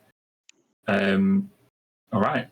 She goes in, pretty firm and confident, though still struggling to hide a disappointment that she felt perhaps she made a too hasty a move. No, in the meantime, I think Krim would talk to Trixie. He's not even going to ask her to do anything, but I think Krim will just drop the info to Trixie that she's in there. We're probably going to kill her tomorrow. She doesn't provide any use to us, so yeah, like she's probably going to be dead. And try and bank on that Trixie being the compassionate Thrixie, sorry. You know, she's that kind of like compassionate. She's like a good person, you know. So maybe she will, if nudged in that direction, she might go and keep an eye on her while she's imprisoned, and she might do a better job of convincing her from the compassionate perspective to like provide a reason for her to keep alive. Yeah. Frixie's ex-consec as well, isn't she? Yes, she is. Yeah, all the more reason for her to sympathise and, convince her to find a reason to stay alive. Because she also won't be stupid, like she'll know that like we'll just kill her.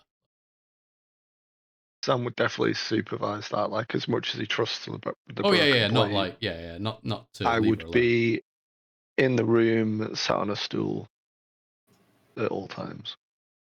Yeah. And swap out with someone, obviously, for rests and stuff. Just Corinne, make a persuasion check. I'll give you advantage with your shared consec experience. Ooh, 21. With 21, you go in after shutting Honizer in the hold and leaving Zam in charge. The rest of you kind of go back about your duties. Consider settling down for the night. It's been a long day. You see Thrixie's like she's just making some torque adjustments on the sail masts, the two ones that go out to either side on the Shrike class ship. Yeah, and as you explain everything that's happened, with a 21, how do you input? What are you just making Thrixie aware of what's happened and seeing if she can play good cop, or are you just making her aware of what's happened and hoping, and leaving her to her own devices in that way and hoping with that persuasion check, even if you didn't directly ask her to do anything, to engender some kind of action? Yeah, exactly. I think it's kind of like a read between the lines of like, it would just debrief the Broken Blades basically. Like, you know, this chick is a spy. This is what she, she tried to pull a knife and all this stuff, and we just found her up. We got her locked up.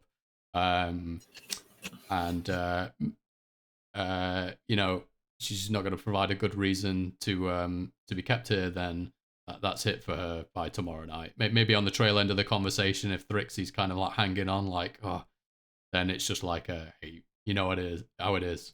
They don't provide a good enough reason. She's fish food tomorrow night. Knowing that, Yeah, as Talon and Dee Dee take the information and continues to discuss it as they walk off, Thrixie, like, she hasn't taken her eye off her job. She's kept, like, adjusting this kind of spanner as you've been talking. And when she senses that you're both alone, she's like, listen, I know, and you know,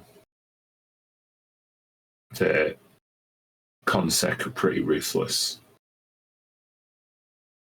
I spend way too much time on Helios 7 to have any sympathy with the bad ones. King, bear with me. Fucking Brachis Jaw was a bad one. Or I think you would have been walking in lockstep with someone like him. It's a broad church. It has to be as expansive as it became after the Unity Charter. And being ruthless really only gets you so far. You know this. You got tired of pulling that trigger. You got tired of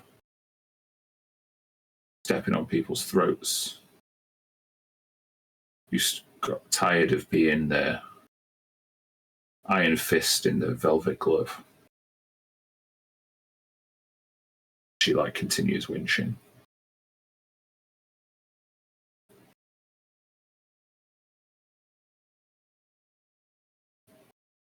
What you've really got to decide, I think, before you make a decision on what to do, is whether Honizer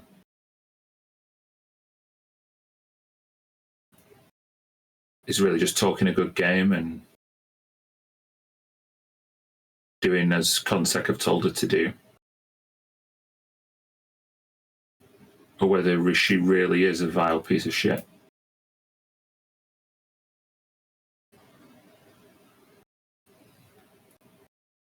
Because if she is just going to be executed because she's consec, then what's going to stop Otua and Zam from turning to me or you next?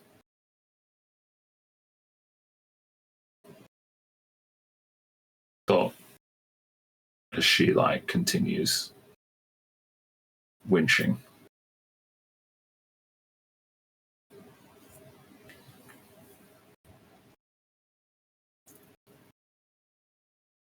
So you're saying the difference between Honaza and you and me, we won't be cut down by Zam and Otua is because we're the compassionate type. You ended up here because you, at some level, weren't a true believer. I fucking wasn't. Consec maintenance is just a job. It was the best paying job in the sector. You got to decide, do you think Honaza's role is just a job?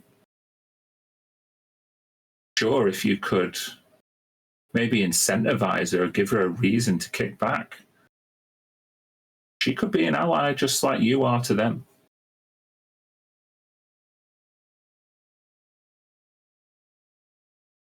Sure. But I don't know.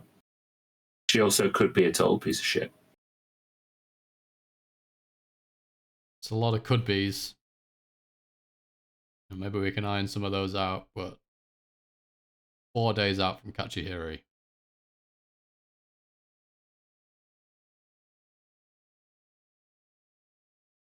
To decide.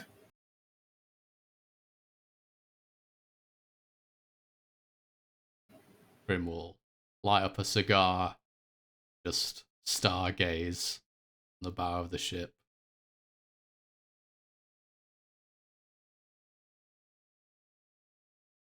We will close the evening above deck there.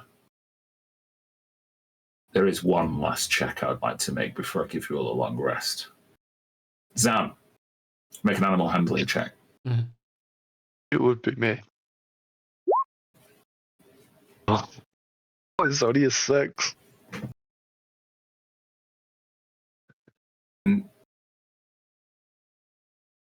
You sit there on the stool with Omnom on a pretty short leash.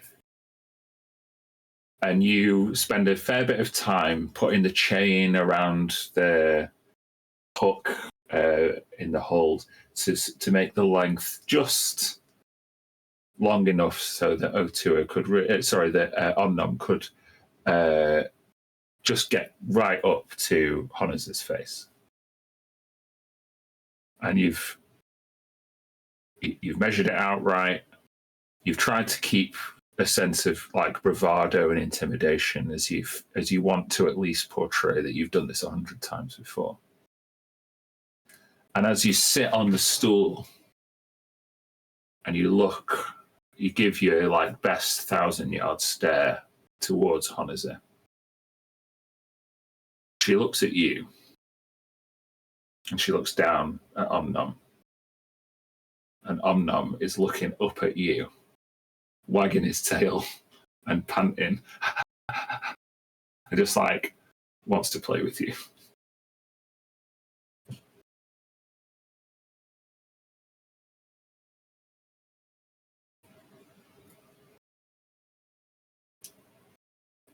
Like, no. No. He then starts scratching at the door, like he wants to go out.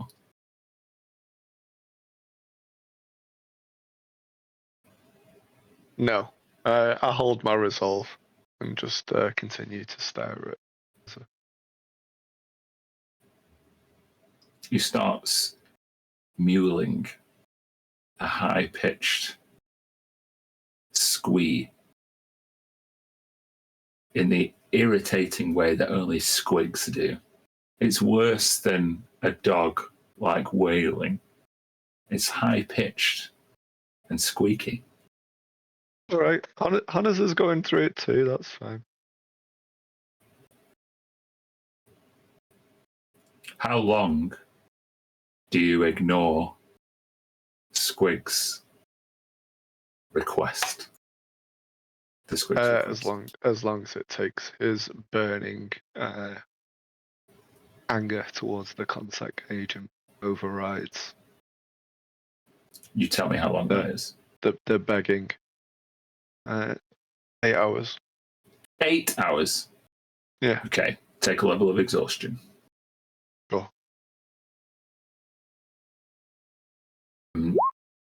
You are very tired. And Omnom has not looked either away from you or the door for this whole time. And while you have been struggling to keep your eyes open, Honazer has fallen asleep. Omnom is pissed in all over your shoes. He's done worse. The rest of you can take a long rest.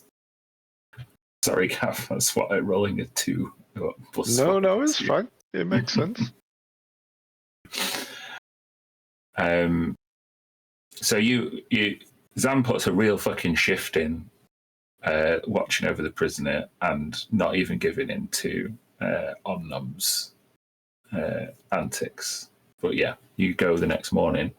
What we're going to do, folks, is move to the next square and roll to see what happens. Did we want to take a 10-minute break so people can have a break and eat, maybe? Or no? Do we not need to? I don't need to, but I was just going to run and just get a drink. Yeah. Let's take 5. That's fine. Make a brew. See you later.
welcome back.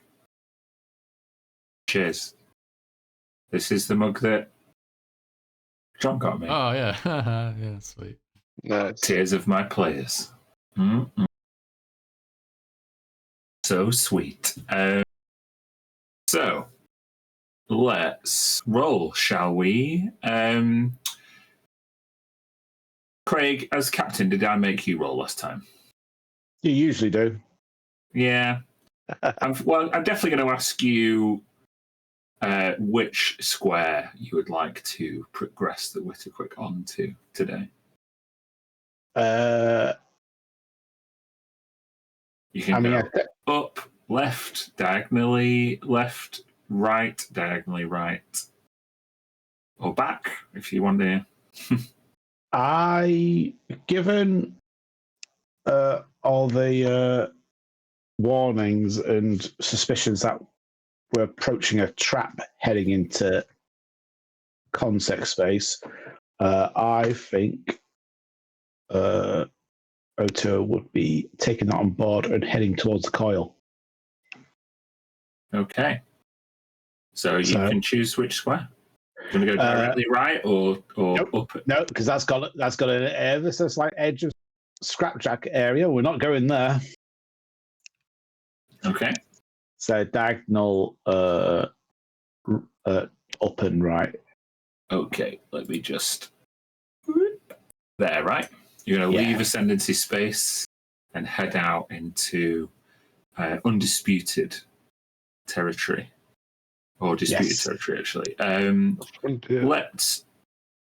Let's roll, shall we? I first need you to roll me a D.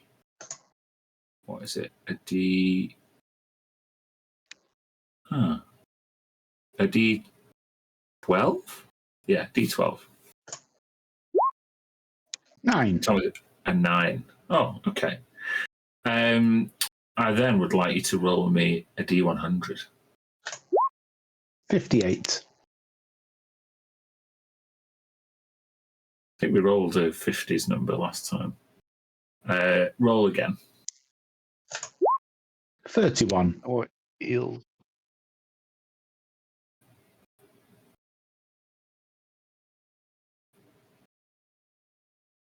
Right, well. Here, right on the edge of Ascendancy space, I'm going to say I think we have rolled this before, but had a different. Here we go. Hold on.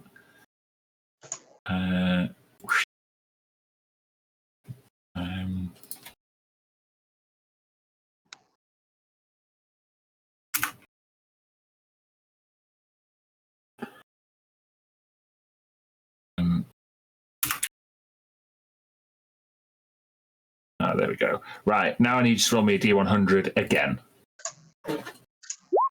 71.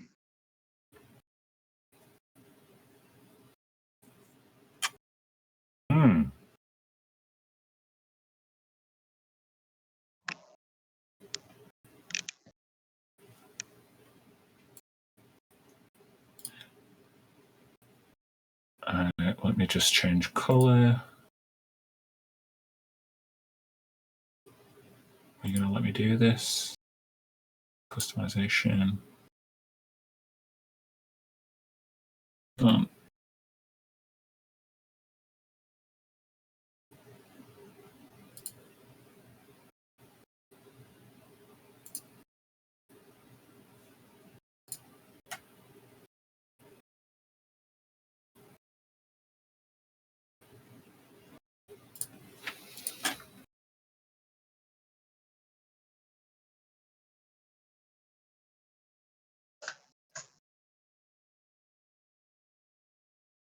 Beep.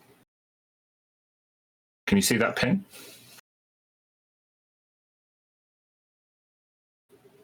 Yep. Ping, yeah. Yeah. Can you see the pin that I've put on the map? Not the pin, no. I see you pinging. You can't see the pin. Pin It's hidden. That's right. Here we go then. Now you should be able to see it. Oh, I can see it now, yeah. As you just cross the border of ascendancy space, I'm going to leave the ship where you are at the minute because we can't see anything. If I put the ship way quick over it, you reach. You kind of go out of ascendancy space, and just beyond, you can see an asteroid. The asteroid, it seems, is very large and pale and kind of reflective, sparkly. Almost gives it like an albino, or what's the word? Just a very, very pale, like sandstone or like limestone, like stardust rock.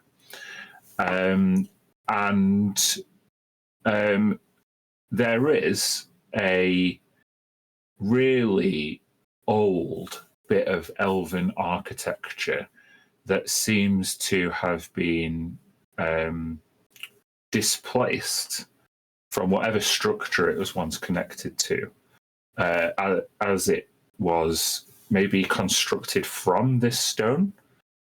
And that architecture has been refashioned from what it ever once was, as it has floated out of ascendancy space into a tavern called the Astral Anchor.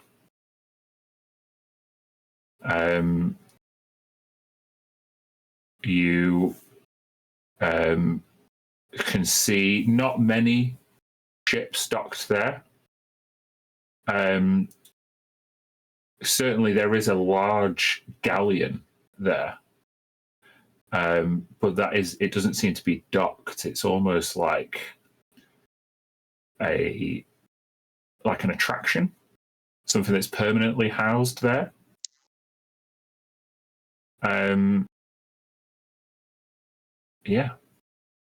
You can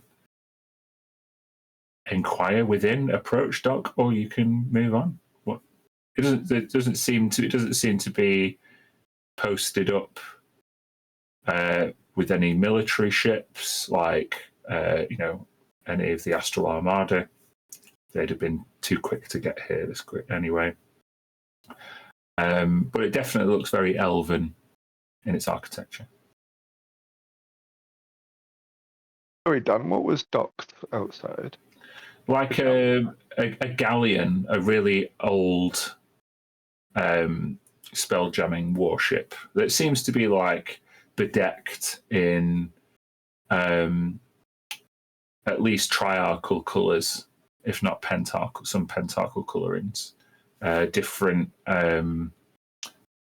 standards flying from the mast, but the sails are very much secured, and they don't look like they've been unfurled in many years.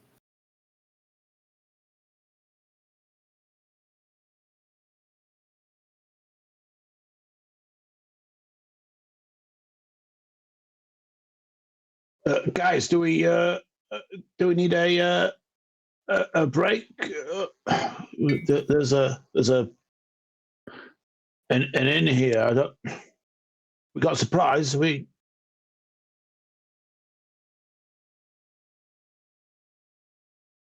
Aren't you doing all the work?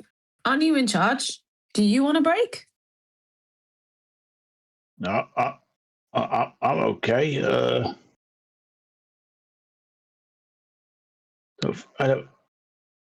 I'll keep going. We've got some distance to make, haven't we? Yes. Okay. You push on. Okay. Then the rest of you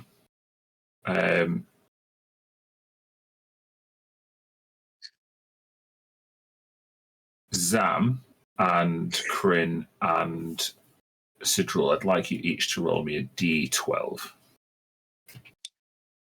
Well, I'll take your answers one at a time. I will start with Sidrul. I got a 12. We all got 12. Right. Well, you can. Well, you have decided then. Instead of going to the tavern and taking in a nice meal,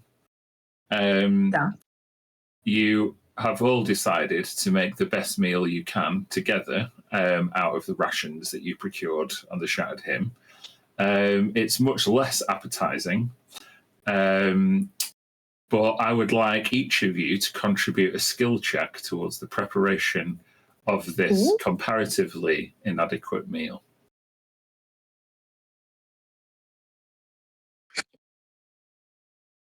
I persuade the meal to be more tasty.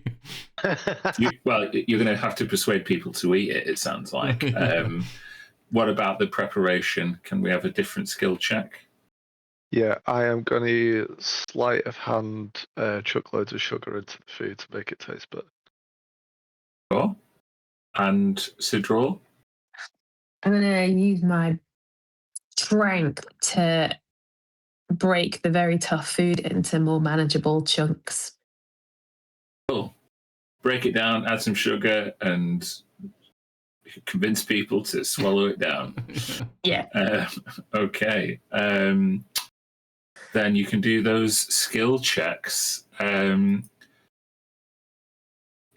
going to say none of you are proficient in cooking tools,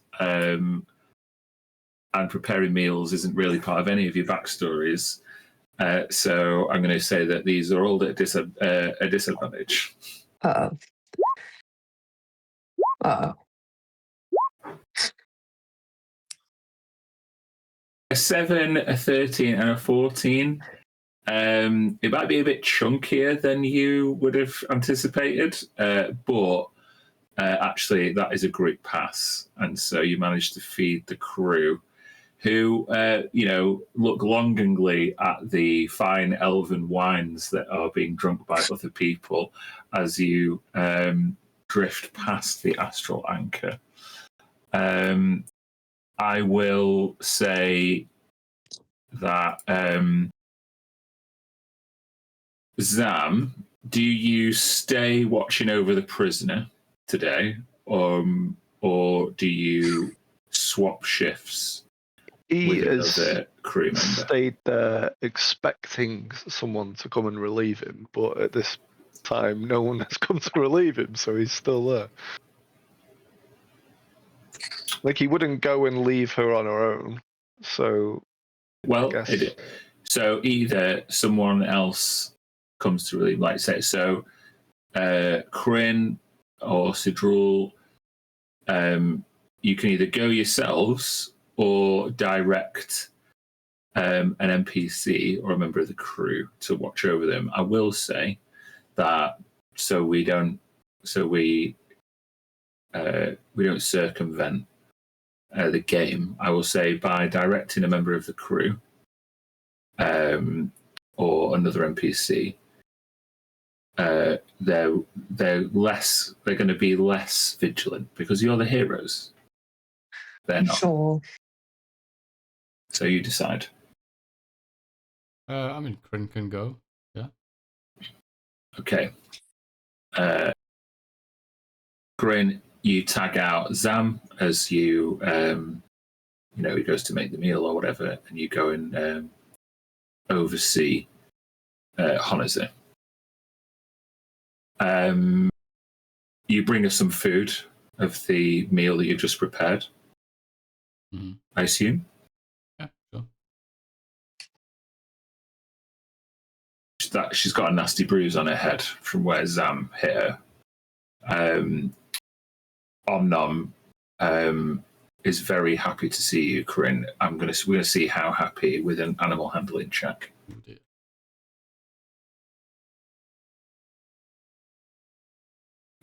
Mm, 11. With an 11, he's no more than a pest as you eat your food, keeping an eye on Honazer as she eats hers. He just drools over some of your scales and, just wags his tail. It doesn't cause any trouble. Are you just going to maintain watch? Do you have anything you want to say to her? Yeah, I think just maintain watch at the moment. Okay. Then I will just give you a perception check. Perception or insight is up to you. Insight. 15. Yeah, with a 15, you keep a watchful eye on Honizer, and you, basically figure out when she lets her guard down, when you can afford to shut your own eyes, and you remain very vigilant when she's awake. And you manage to cobble together a few hours' sleep, enough to get a long rest. Each of you can now take a long rest, but you obviously don't need to if you've not spent any. It's just Zam that really can clear his level of exhaustion. Thank you. We'll do another since you chose to keep the pace. So, Craig, which square are we going to? Straight right. Straight right. Going here now. So I need a D12 from you. 4.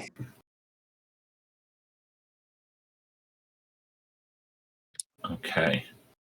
Now I need a D100. 79.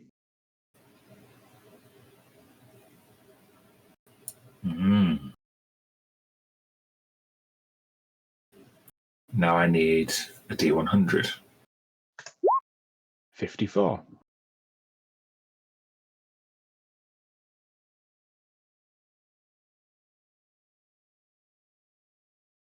Excellent. Okay.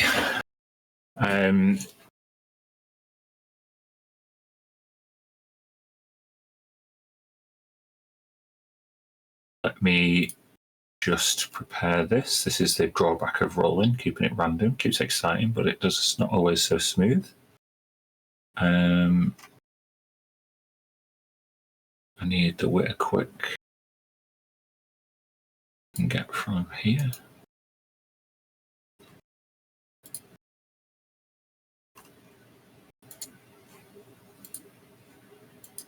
Oh, not that one. Bear with me.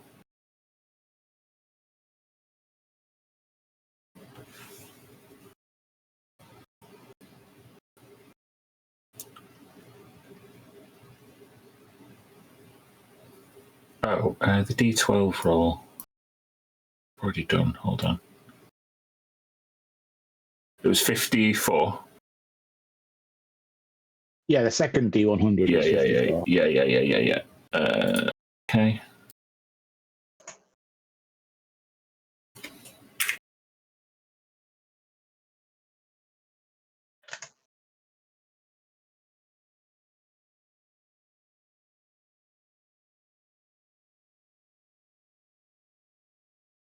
Awesome.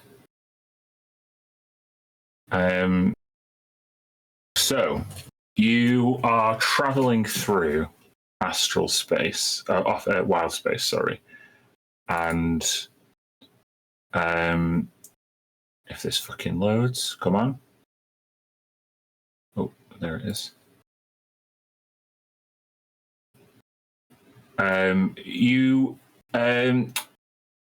The navigation of this particular space, given that there's a lot of kind of aimless asteroids that are just, they still feel like bumping into each other, quite this close to the tavern that you were before.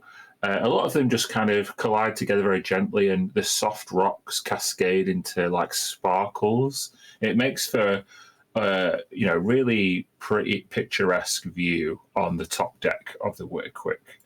But you push on.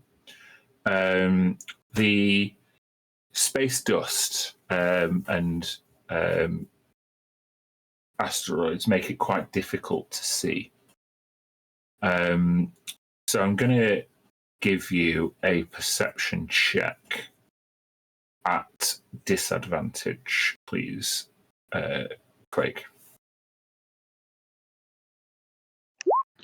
Definitely 15. Definitely 15, yes, of course. Right. I just need to make a roll of my own. Okay.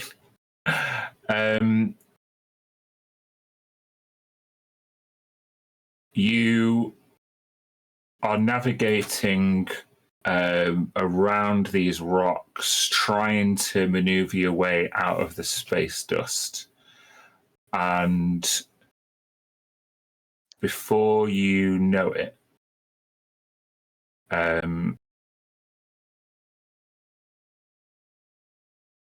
you feel in your mind, which is obviously occupied by the spelljamming helm, pressure. Almost as if someone is like pinching you.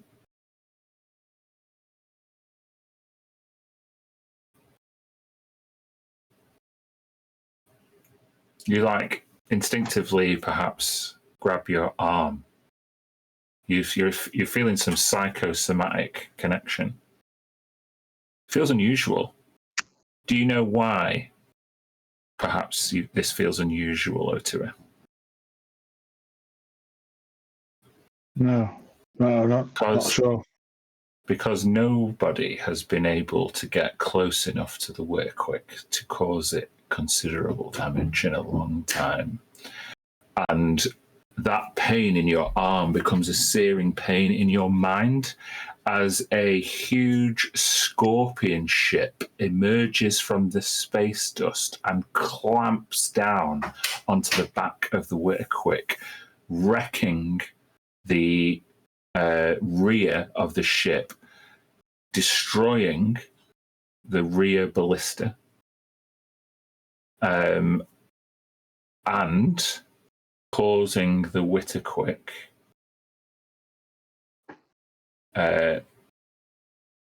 roll me 2d10 plus 8. Oh gosh, 18 Plus 8, 26. The Witterquick takes 26 points of damage, Oh, and gosh. I would like you to roll a. Does it have dexterity, the Witterquick? What's the stat block? I can't remember. Doesn't have a stat block like that. But it's got No, it hit doesn't. points. Yeah, it does have hit points. It's funny. I'm going to make you do because you're controlling it with your mind. I'm going to make you make a dexterity check, and I'm going to see if you can mentally maneuver the ship out of the way. 15. As the claw of the scorpion ship closes, you maintain the presence of mind enough to thrust the Witterquick forward as it just escapes the grass. But as the claw closes, it pulls the rear ballista off, and loads of wood goes splintering. You are not grappled by this scorpion ship, and we're going to roll initiative. If you were grappled, I was going to end the session because you were going to be boarded. But you've just managed to. We're going to see if you can escape or attack. It's up to you. So I just want you to roll initiative. Yeah, we will. Ship, or is it everyone? We'll do everybody. Don't have a token. Just roll. Yeah, that's true.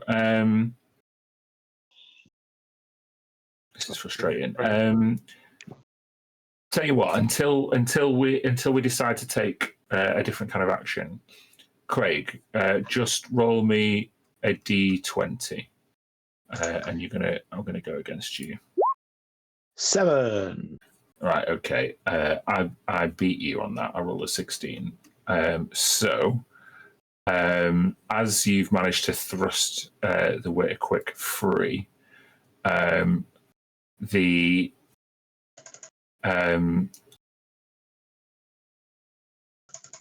one action, 2 actions. It's going to, while it's still got the distance, it's going to make another claw attack with its other claw. What is the armor class of the Waiter Quick? Our class is 15 wood. Yeah. Can you roll me 2d10 plus 8? 23.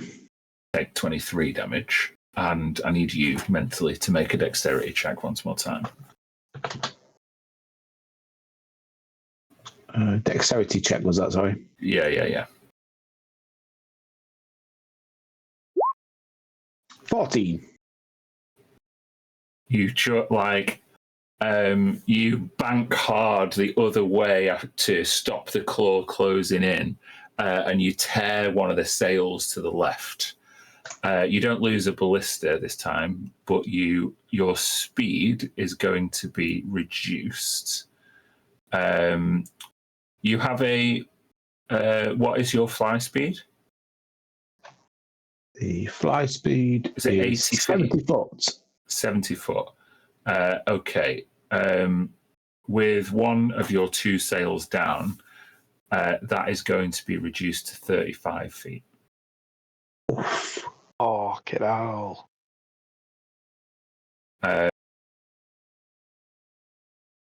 This Scorpion ship has just taken 2 chunks out of you.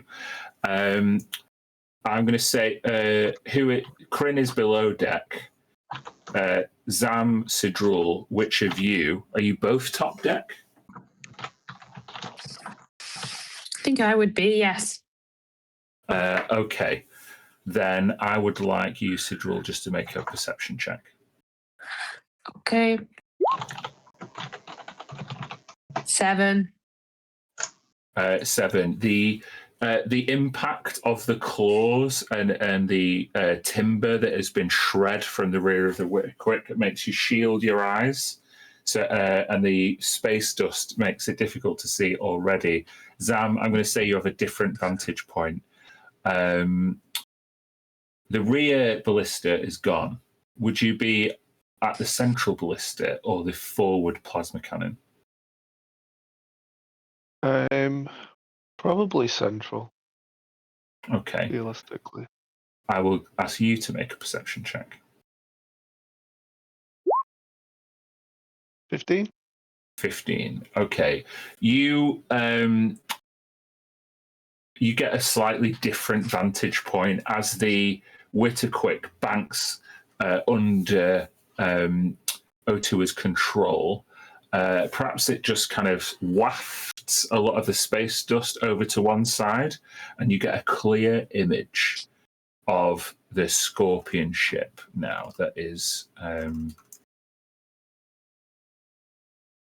I show this to you? I want to.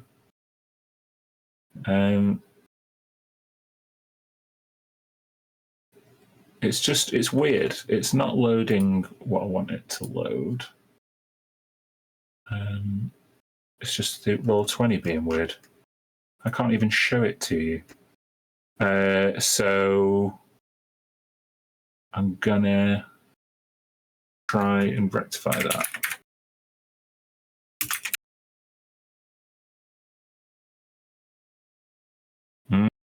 It's a classic Spelljammer ship. It's cool as fuck. It looks... I don't know how could... I mean, just fucking Google it. Google Scorpion ship Spelljammer and you'll see.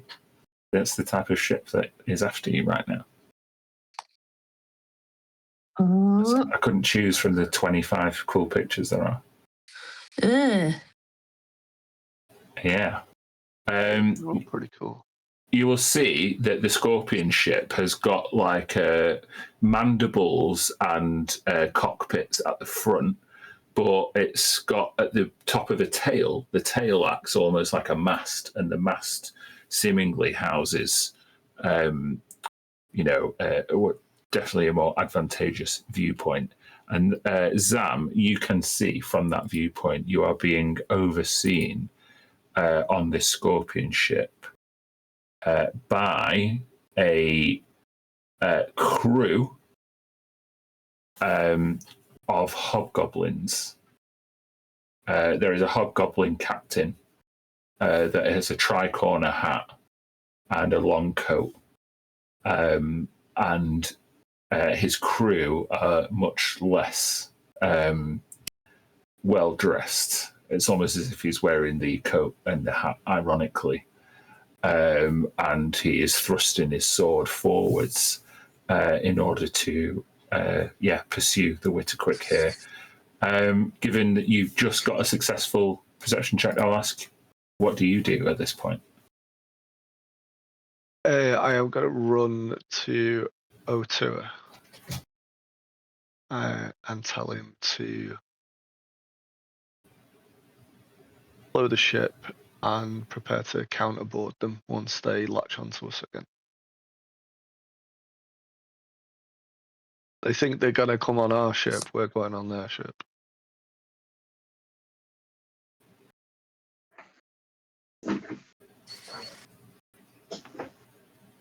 Yeah. You got it, Zam.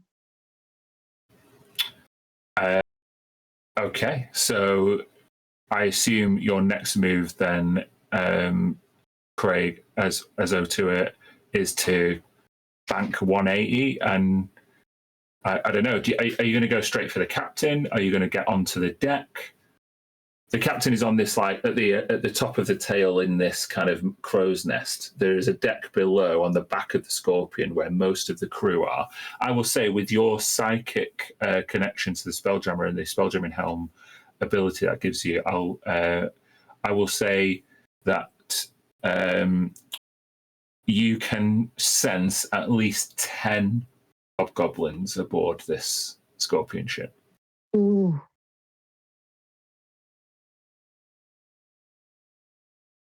I'll relay that to Zam. Are you sure?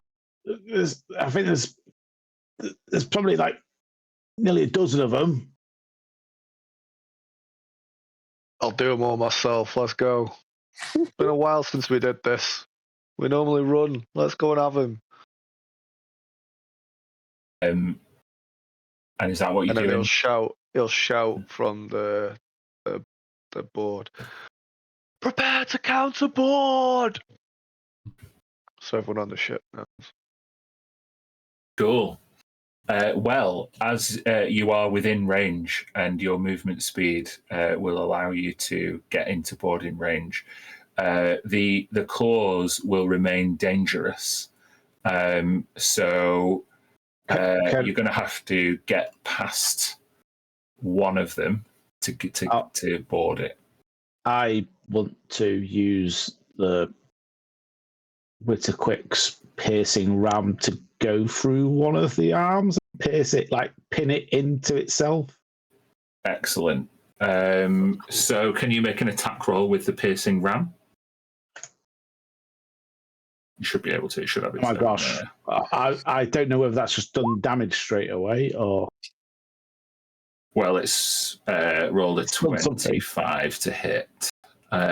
So, yes, even though the Witterquick is mainly made of wood, its nose has pierced the metal hull of the Scorpion ship and done 83 damage, which I will say skewers through the eye of one of the Scorpion like cockpits, and you can see like smashed glass, and it allows you either a way inside, or you could easily, given that piercing run that you've made, you could easily make a space jump from the surface of the Witterquick onto the top deck, not the crow's nest, but the top deck of this Scorpion ship. I will let you decide how that's going to look and what that's going to look like when I come back next session with a fully prepared battle map. And we can get to kicking some Hobgoblin ass. Does the damage round up or down? Because we take half of that. Why do you take half of that damage? It's the flagship takes half as much damage and comes to a dead stop when you use the piercing ram. Oh, so it'll be rounded down. So 41. Yeah, you take 41 damage. But can you remind me? The Scorpion ship takes 83 damage, which is significant. Put that in the recap, and I'll make sure that is actioned for the start of the next game. But yeah, we're gonna have a fucking proper pirate ship fucking battle. Yeah. Cool. Which is, yeah. So we will start the session, do a hot start next time. Be ready. All right. Well, thank you very much, everybody, for joining us, and we will see you next time. Peace out.